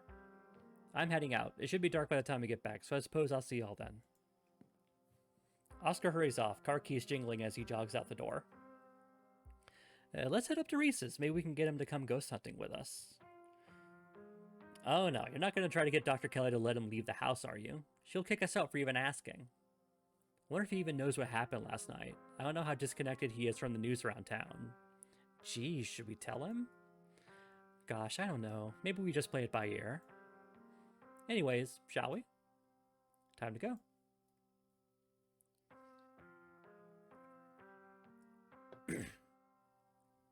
I know it says time to go, but what if we stood around and talked some more? So, I finally met Pastor Daniel. It was only a matter of time until he tried to pull you aside about grief counseling. When my dad died, I had to ban him from the general store for a week. He wouldn't stop leaving these little pamphlets at the checkout. I don't know where he finds so many.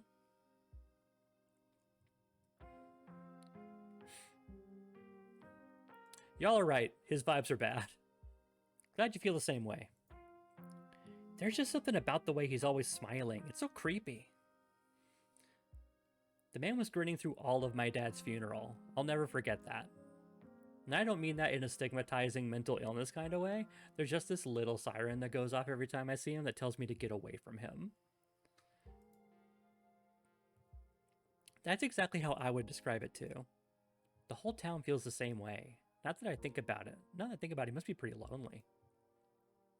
He can look for friends somewhere else. Do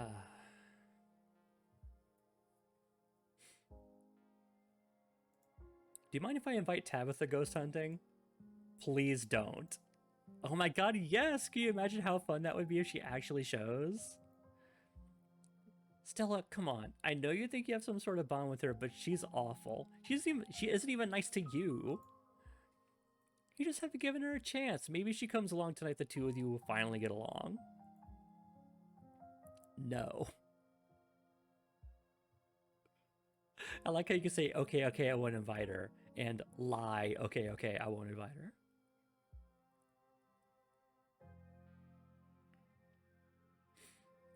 I'm inviting her just because I like Tabitha. I'm inviting her. Kanika sighs as you shoot your cousin a text and invite her to the evening's ghost hunt. Alright, you invited her. Let's not get into it. If we're lucky, she'll be too busy at the Mind Steven show. Oh, I don't say that, Neeks. If we're lucky, we'll have another opportunity to forge a bond of friendship between the two of you. What about inviting Avery? Oh, yeah, totally. I don't know why I had thought of that. I'm sure they'd get a hoot out of it. Yeah, I can't say I mind having a calming presence with us tonight. It won't be much help to Oscar if we start jumping at our own shadows. Cool, I'll text them on the way over to Reese's. Head to Reese's. Alright, shall we head out? The three of you leave the library for an early dinner at Reese's.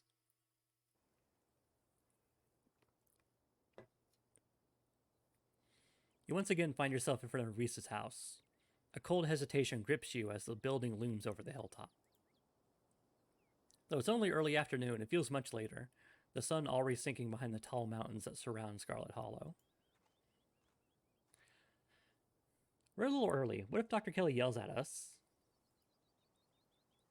There's no such thing as early when you're hanging out with friends. That's just extra time you get to spend together.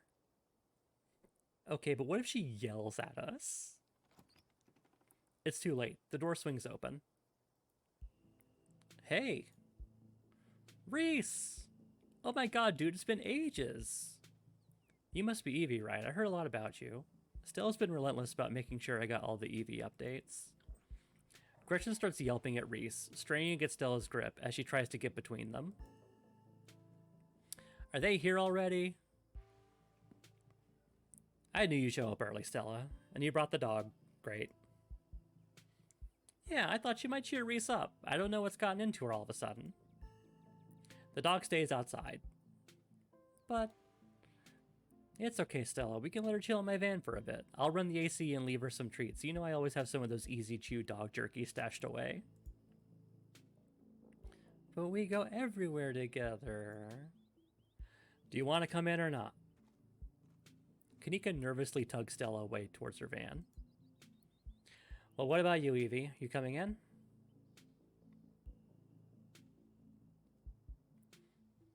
Oh, sure. You follow Reese and Dr. Kelly inside. Stella and Kanika aren't far behind you. The house feels cold. Not only is there an odd chill in the air, but the building itself feels too sterile. Uncomfortably tidy to the point where you're nervous to touch anything. If it weren't for the aroma of store-bought dinner rolls baking in the oven and the unsettling artwork hanging on the walls, you'd be half convinced you'd wandered into a real estate showing. So, how can I lend a hand? by sitting down at the table and not putting around in my kitchen. I made sure everything was done well in advance, so the only thing left are the dinner rolls, which shouldn't be long. Then we can have a quick dinner and you can leave my house and go on about your business. But I was kind of hoping to see Reese's new art. We still have time now, right? You aren't seriously considering subjecting your friends to your disaster of a room, are you? It's not that bad. You can still see the floor. Dr. Kelly raises a single questioning eyebrow. I don't mind a little mess. Yeah, I doubt it could be any worse than the way I keep my room. Okay, fine. As long as you stay out of the kitchen, I don't care what you get up to. Cool, we'll just be down there. We'll just be downstairs. You won't even know we're here. You make your way towards the basement stairs. The basement is what you might expect out of a tortured artist who spends all their time confined to his studio. Discarded canvases line its edges, while trash and sketches leak out from their piles in the corners of the room, hiding the bare cement floor. Ghoulish faces coat the walls in paint, sneering out at their creator.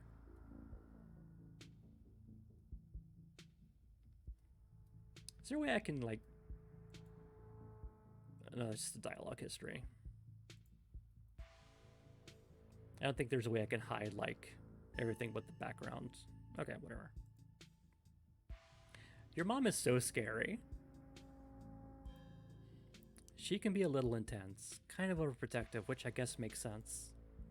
Anyway, make yourselves comfortable. You'll have to forgive the mess. I've been distracted lately, haven't been cleaning much.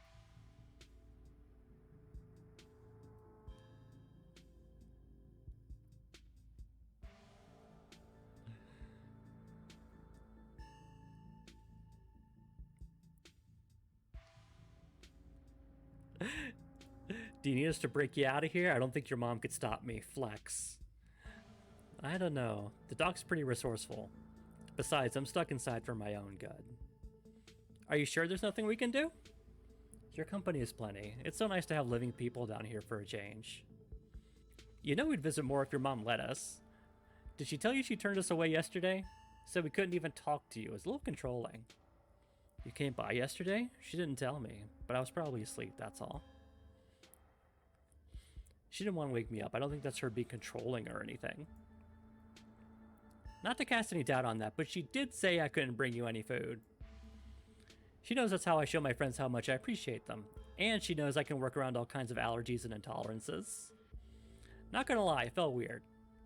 I don't know. My body is pretty particular when it comes to food. She just prefers to have full control over what I eat, so... okay, maybe that does sound controlling. But it's for a good reason. If I eat the wrong thing, it could really mess me up. So she has to regulate my food. If you ever need a model, I'm here till Monday. That would be amazing. Though I should warn you, I work odd hours. I don't usually pick up a brush until late at night. But if that's not a deal breaker, it would be incredible to have such a captivating model. I look forward to the company, and I hope I can do your likeness justice. Maybe we could all come. Wouldn't that be fun?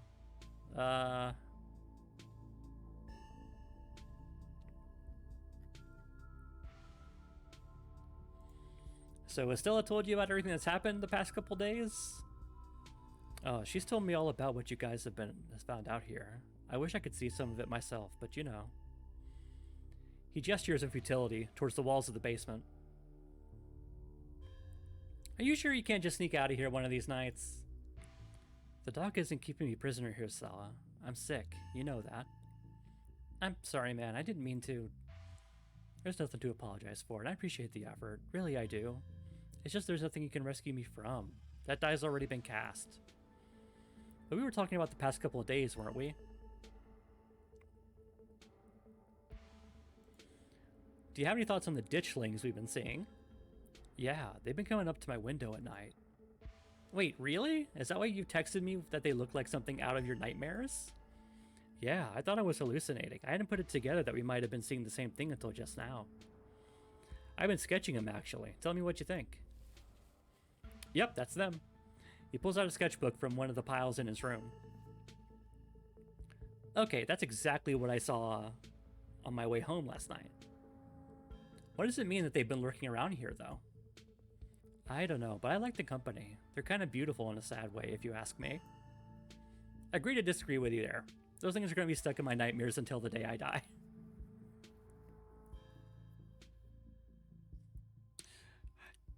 Do you think the town is doomed? I think everything is probably doomed at some point, but I guess that's answering a different question. Do I think the town of Scarlet Hollow is on the brink of collapse? Probably not, but it's not like I like having a lot of perspective on what it's like out there. There could be rioting on Main Street, and if Stella or the doc didn't tell me, I just wouldn't know. I would totally tell you if there was a riot. Would Dr. Kelly tell you, though? I mean, yeah, I hope so, but the point I'm trying to make is that other people are my eyes out there.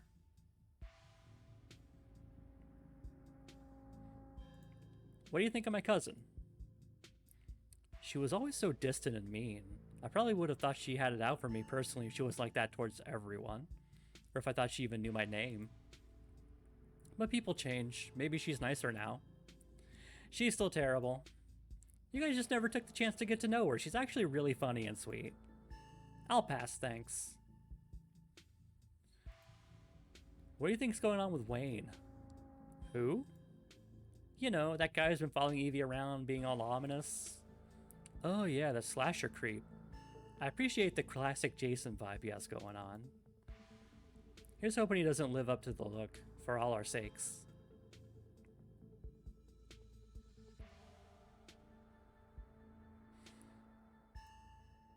Your art.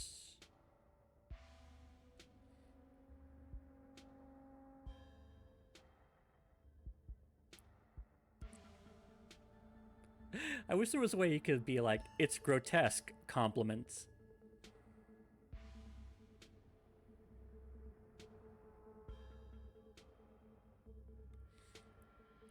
Exquisite seems like the positive one. It's exquisite. Thank you, Evie. I don't really make my art for other people, so it's a nice surprise when it resonates with someone, especially considering how personal these pieces are to me. Having other people look at them sometimes feels like I'm having them look over a raw wound. You know, I still got that painting I stole from you back in high school. I even took it to college with me. You make good stuff, dude. Oh, no, you should get rid of that old thing. It's ancient. Knowing there are people out there who might see something I made in high school is horrifying. No way, it's rad and people compliment it all the time. You could gain a real following if you ever posted these online, you know. Nah, I think I'm okay sticking to sparsely populated late-night live streams. That's all the social media I can handle. I feel you, buddy. I don't know how you do it, Stella. Having to exist in front of all those people all the time. Knowing some version of you lives in their heads, knowing they expect something out of you that you may not be able to give them. Okay, but if the only time you ever put your art on display is a live stream during ghoul hours, when am I going to be able to see what you've been working on? Tell you what, when I die, I'll leave you my paintings, then you can see them all. And maybe they'll be worth millions since I'll be dead. I'll be able to rest easy knowing someone had retroactively giving my life value.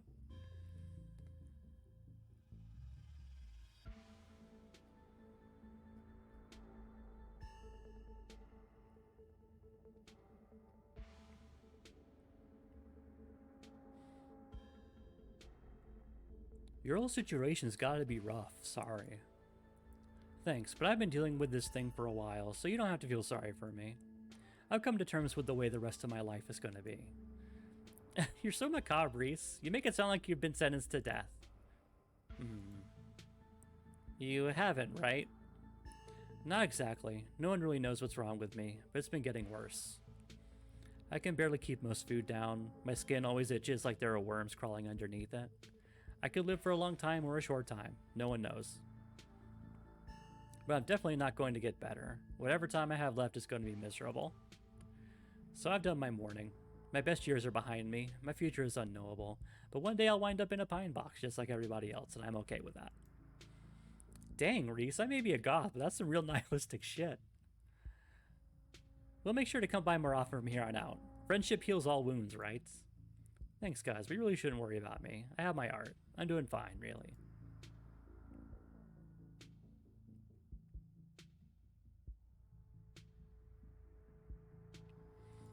True, we'll all join the worms someday. We just gotta make the best of what we got. Evie gets me. This is a cat I can jive with. Still, maybe it was a mistake to get these two together.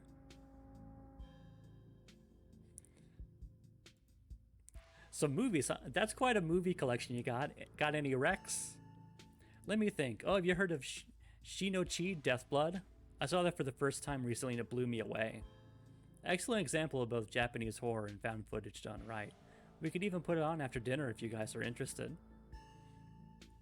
Dang, I would usually be down for that, but we gotta head over to Oscar's after this. We promised we'd ghost bust his place. Apparently he's been dealing with a bad haunting. And I feel like we should really be there for him tonight, considering everything that's happened. He and Rosalina both need our support right now.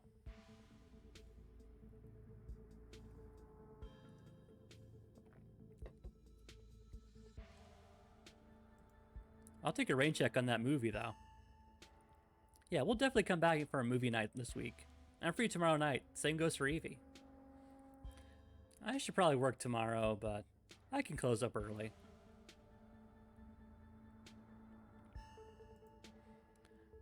CO3 go way back, huh? Almost to the womb. The school here is a tiny K-12. Not exactly a one-room schoolhouse, but not far from it. We're lucky we all got along as well as we did. Some kids weren't able to make any friends their own age. They just happened to be born around the same time as some real jerks and were stuck with them through their whole school career. Poor kids. Not that we were free from dealing with jerks, like a certain Scarlet I could name. Okay, she was a little rough around the edges, but she was pretty friendly when you got past that. Maybe to you. The way she used to look at me, you'd think I rolled in something foul every morning before school. Same here, though to be fair, the feeling was more mutual between us. She deserved it, though.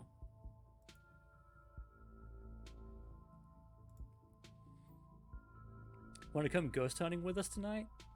Oh wow, do you think you'd be down for that? We'd love to have you. Yeah, it'd be great to have you along. That would be so amazing, but I haven't had the best luck leaving the house lately. Even just walking to town is enough to put me in bed for weeks. It sucks. But make sure you bring your camera, Stella. I want to see everything that happens.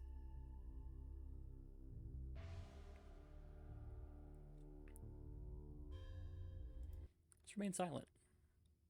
Reese's mom shouts from the kitchen. Dinner's on the table. Guess that's it for catching up.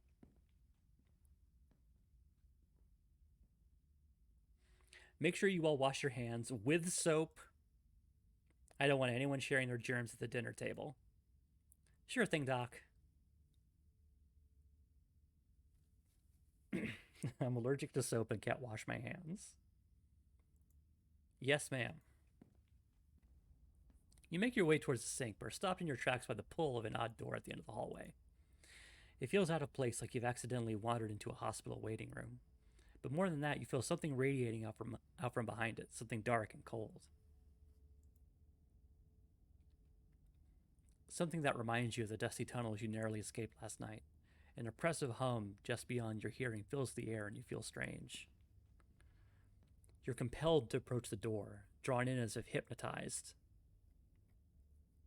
Well, gee, I guess we gotta open the door. Before you know it, the doorknob is turning in your hand, your heart full of both deep dread and a compulsive need to know what might be on the other side. What do you think you're doing? Well?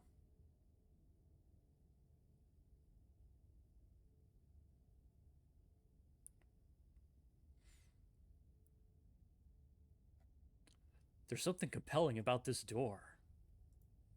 No, there isn't. Now wash your hands. You won't let her interrupt you. You need to know what's behind the door. Oh, no, you don't. Come on, wash your hands and sit down. She grabs you by the shoulder, yanking you away. You do as she says, cleaning up under her watchful eyes and allowing yourself to be ushered back to the table and away from the door.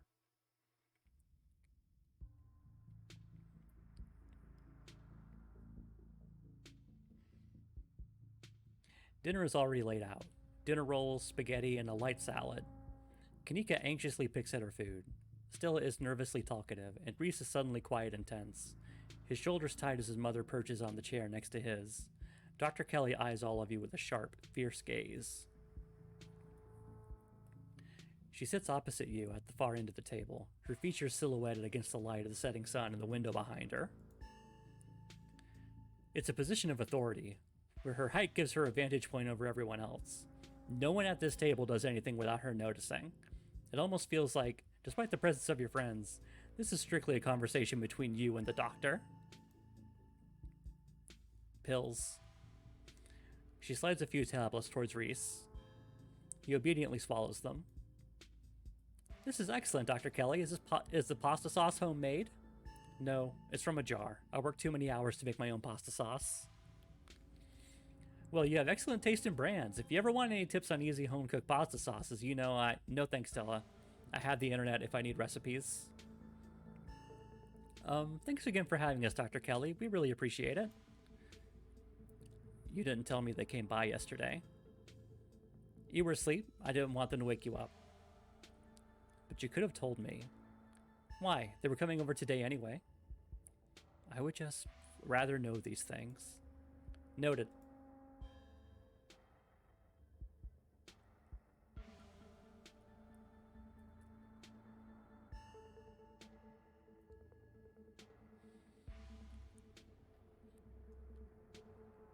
Let's see.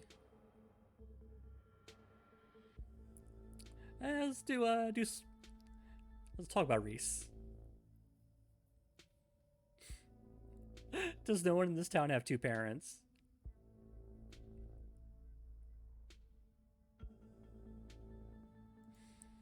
Reese is a talented artist. You must be very proud of him. He has a lot of skill, honed through practice and dedication. I can't say I understand a lot of his pieces, but of course I'm proud. Thanks, Doc.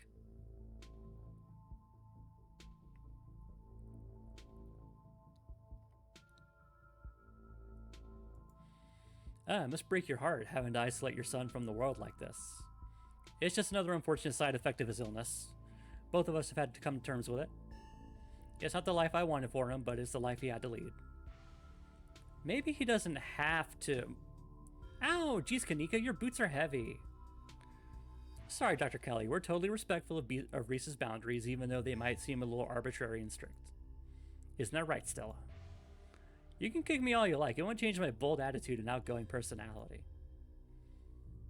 You know, Doc, I feel pretty okay. I don't think having people over is all that rough on me. We'll see how you feel in an hour.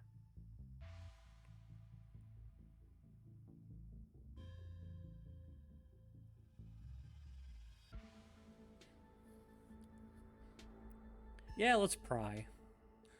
What exactly does he have?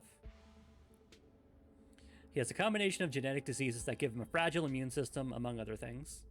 It's too much to get into, a lot of technical terms that I have to explain. It's not good dinner talk, and it can't be pleasant for him to have someone hear it again, so let's drop it. I'm fine talking about it. I'd rather we talk about something else. You can feel the tension at the table start to rise.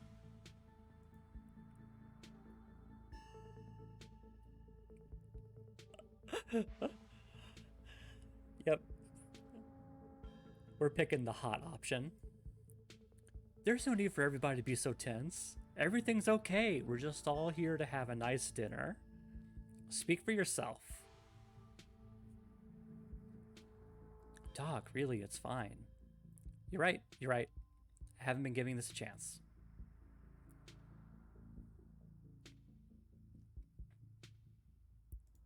Small talk. Thanks for putting this together, Dr. Kelly. I don't usually have to cook for so many people. I'm just glad there's enough for everyone. It reminded me what it used to be like when these two would come over. Hungry teenagers eating me out of house and home. I should have charged your parents for all the food you kids went through, honestly. It was like I was running a restaurant, not a doctor's office.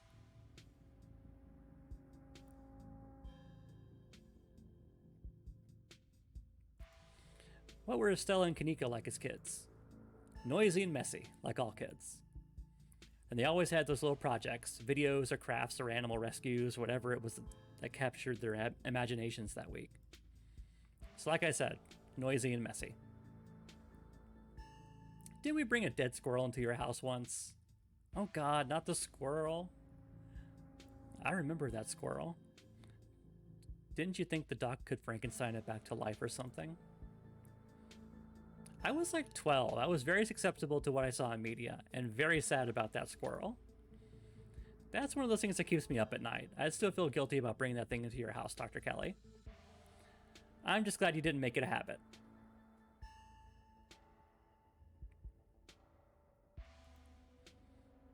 How well do you know Tabitha? Not very. I'd know her a lot better if your family didn't seem so afraid of doctors. I can count on one hand the number of times she's been in my office. No wonder everyone but that old Edwardine died so young. Hopefully your mother was better about taking you to doctor's visits. I wouldn't be surprised if there was something genetic at play, and it's much better to catch those things early.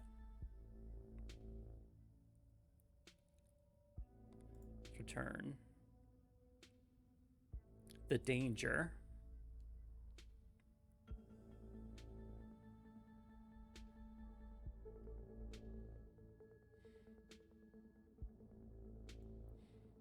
See any weird hairless creatures scurrying around in the woods? I don't tend to go wandering in the woods, so no. You don't have to go all the way to the woods. They've been coming to our windows at night. They've been what? There are these things called ditchlings, and they've been preying on the local wildlife, and Evie and I found a whole nest of them the other night when we... Oh, I see. There's some of your little cryptozoological creatures. I know it sounds pretty out there, but I've seen these things in person. We're not messing around. They're out there, laying eggs in animals and doing God knows what else. And here I thought you finally managed to get an even head on your shoulders, Kanika. Seems like Stella might be a bad influence on you. I know her little stories can be convincing. That's only because she's managed so thoroughly convince herself. She's not making up stories. Neither is Kanika. Neither am I. All you have to do is look outside after dark, and there have been more every night. They're all pale and doughy. And their faces are like sculptures of humans that didn't set right. I see. You stay up too late painting your grisly faces, so you started to see them everywhere. I'm sure whatever's outside is just raccoons or... Stop doubting everything I say. Stop trying to rewrite things I tell you to fit what you think should be true. There's weird shit going down in Scarlet Hollow, whether you want to face it or not.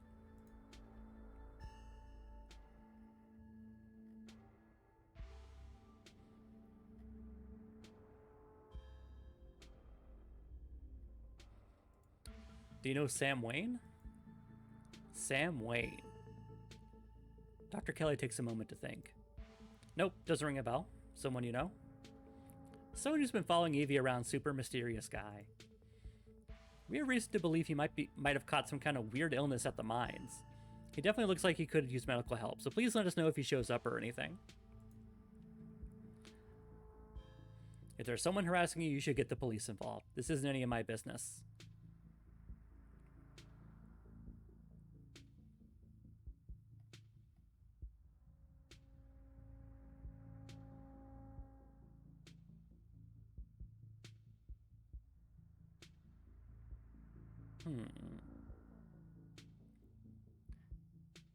Have you seen any sick animals lately? I'm a doctor, not a vet. Didn't someone come in with a sick cow last week? Yes, but it's not like I examined the thing. I told them just what I told you and sent them on their way. You said it had lumps. Sure, it had lumps, but I assumed it was suffering from some cow disease. It's not something I've done much research on. I don't know how normal it is for a cow to be covered in lumps. Doesn't that sound like... Ditchlings are no farm animals safe from their devious clutches. Dr. Kelly, in Stella's footage, it looked like there was something pupating inside one of Duke's chickens. I bet those were the lumps on the cow. You really should have taken a look. You could have made discoveries previously unknown to the scientific world. Or I could have spread some new horrible disease to my chronically ill son. I'll leave these discoveries to someone else. Honestly, that's pretty sensible. You can feel the tension at the table start to rise. Uh-oh.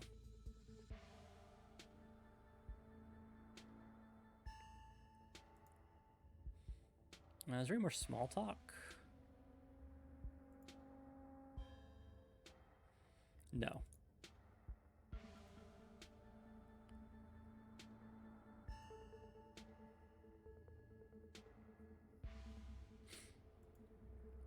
Has anyone come in suffering from hallucinations? I'm not at liberty to discuss private medical information. Honestly, yeah, that's a good point. Are you sure? Not even a little bit? It could help our investigation into the strange goings-on. It's not like you have to name names. Investigation into what? The mine collapse? Your little ghouls? I think this is best left to professional Stella, not someone who runs around in the woods with a camcorder. Judging by the police response so far, Dr. Kelly, I don't think it is. We saw some stuff down in the mines last night that I struggle to explain. Maybe if we knew if there were any miners suffering from hallucinations, we could just rule it out as a gas leak, but you were in an abandoned mine. The chances that you were huffing something dangerous and hallucinatory are through the roof. Leave it at that and treat it as the tragic accident it was, not some kind of mystery to unravel. Alright. I think we'll ask about these strange illnesses and then call it. Have there been any strange illnesses spreading around town? What? No.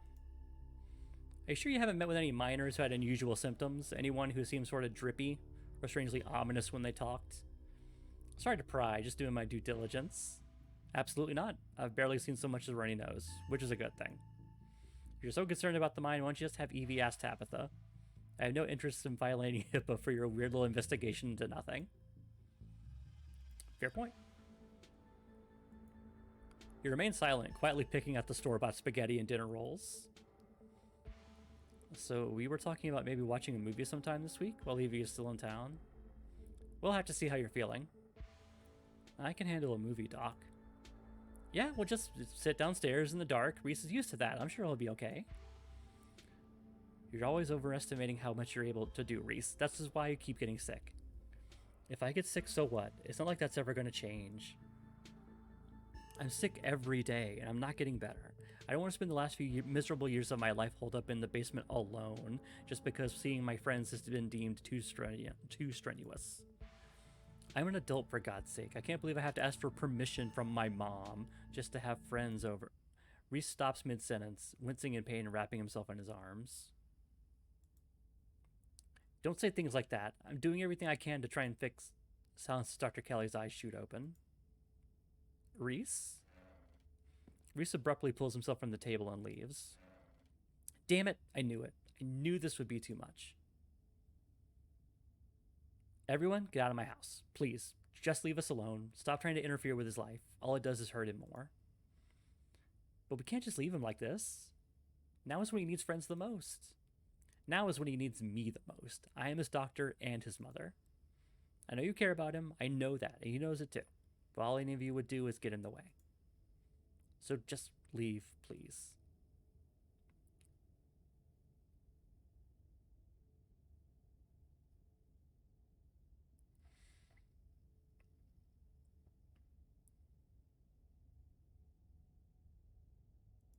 He seemed fine before dinner.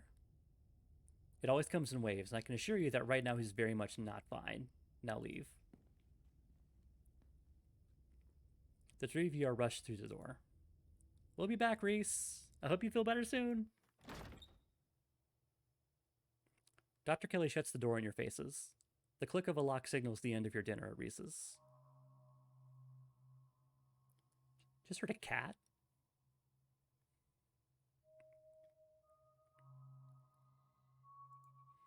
Something weird happened when I went to wash my hands. It's like I was forced to try to break into the clinic.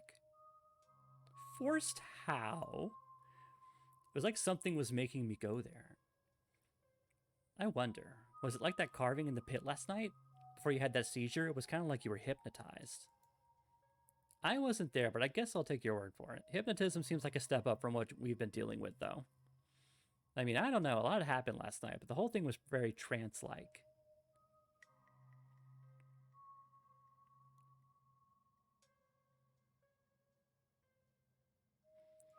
I guess it was kind of similar. What if there's another carving in there? That'd be so weird. If there is, I wonder if it'd give you another vision, like these things have something to do with the ditchlings. You're not suggesting we go poking around in there, are you? Of course I am. Maybe tomorrow. I'm not breaking into Dr. Kelly's clinic based on a bad vibe Evie got.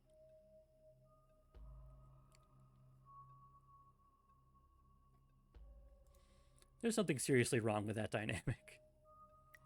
That's probably the understatement of the week. This whole thing is fishy. I'm starting to feel my fear of Dr. Kelly is a little more justified than I thought. She's just overprotective. I'm sure that's all that's going on. And she has every right to be. I mean, the poor guy took 2 bites of food and got sick immediately. I can't imagine what that's like for both of them to go through. Look, I'm just saying, maybe there's more to their dynamic than just him being sick, but it's not like we got much. It's not like there's much we can do about it right now. We could probably go back and forth on this for a little while. Let's grab Gretchen and get going. The sun is setting and we wouldn't want to miss a second of ghost action. Stella hurries off down the hill, almost as if to run away from what just happened. You and Kanika follow her down the slowly darkening street.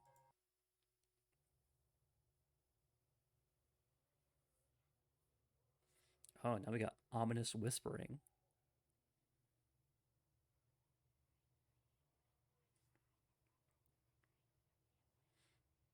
Oh, look, and oh, these things are hanging out in the background now. But yeah, I've been going for about 2 hours, and my voice is starting to go. So I think maybe we can call it here. I think maybe the plan is I'm gonna finish up this game and do like a. They actually just announced that the next the episode 4 is coming in late November, so I think maybe between now and then I'll do a half stream to finish off what's in here, and then when the new thing comes out, play that. Switch to that.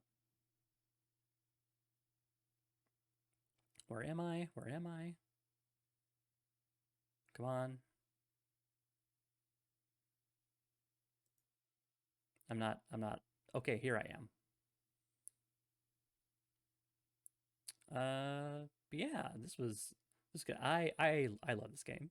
I'm so glad to have a reason to play through it again and stream it for all of you.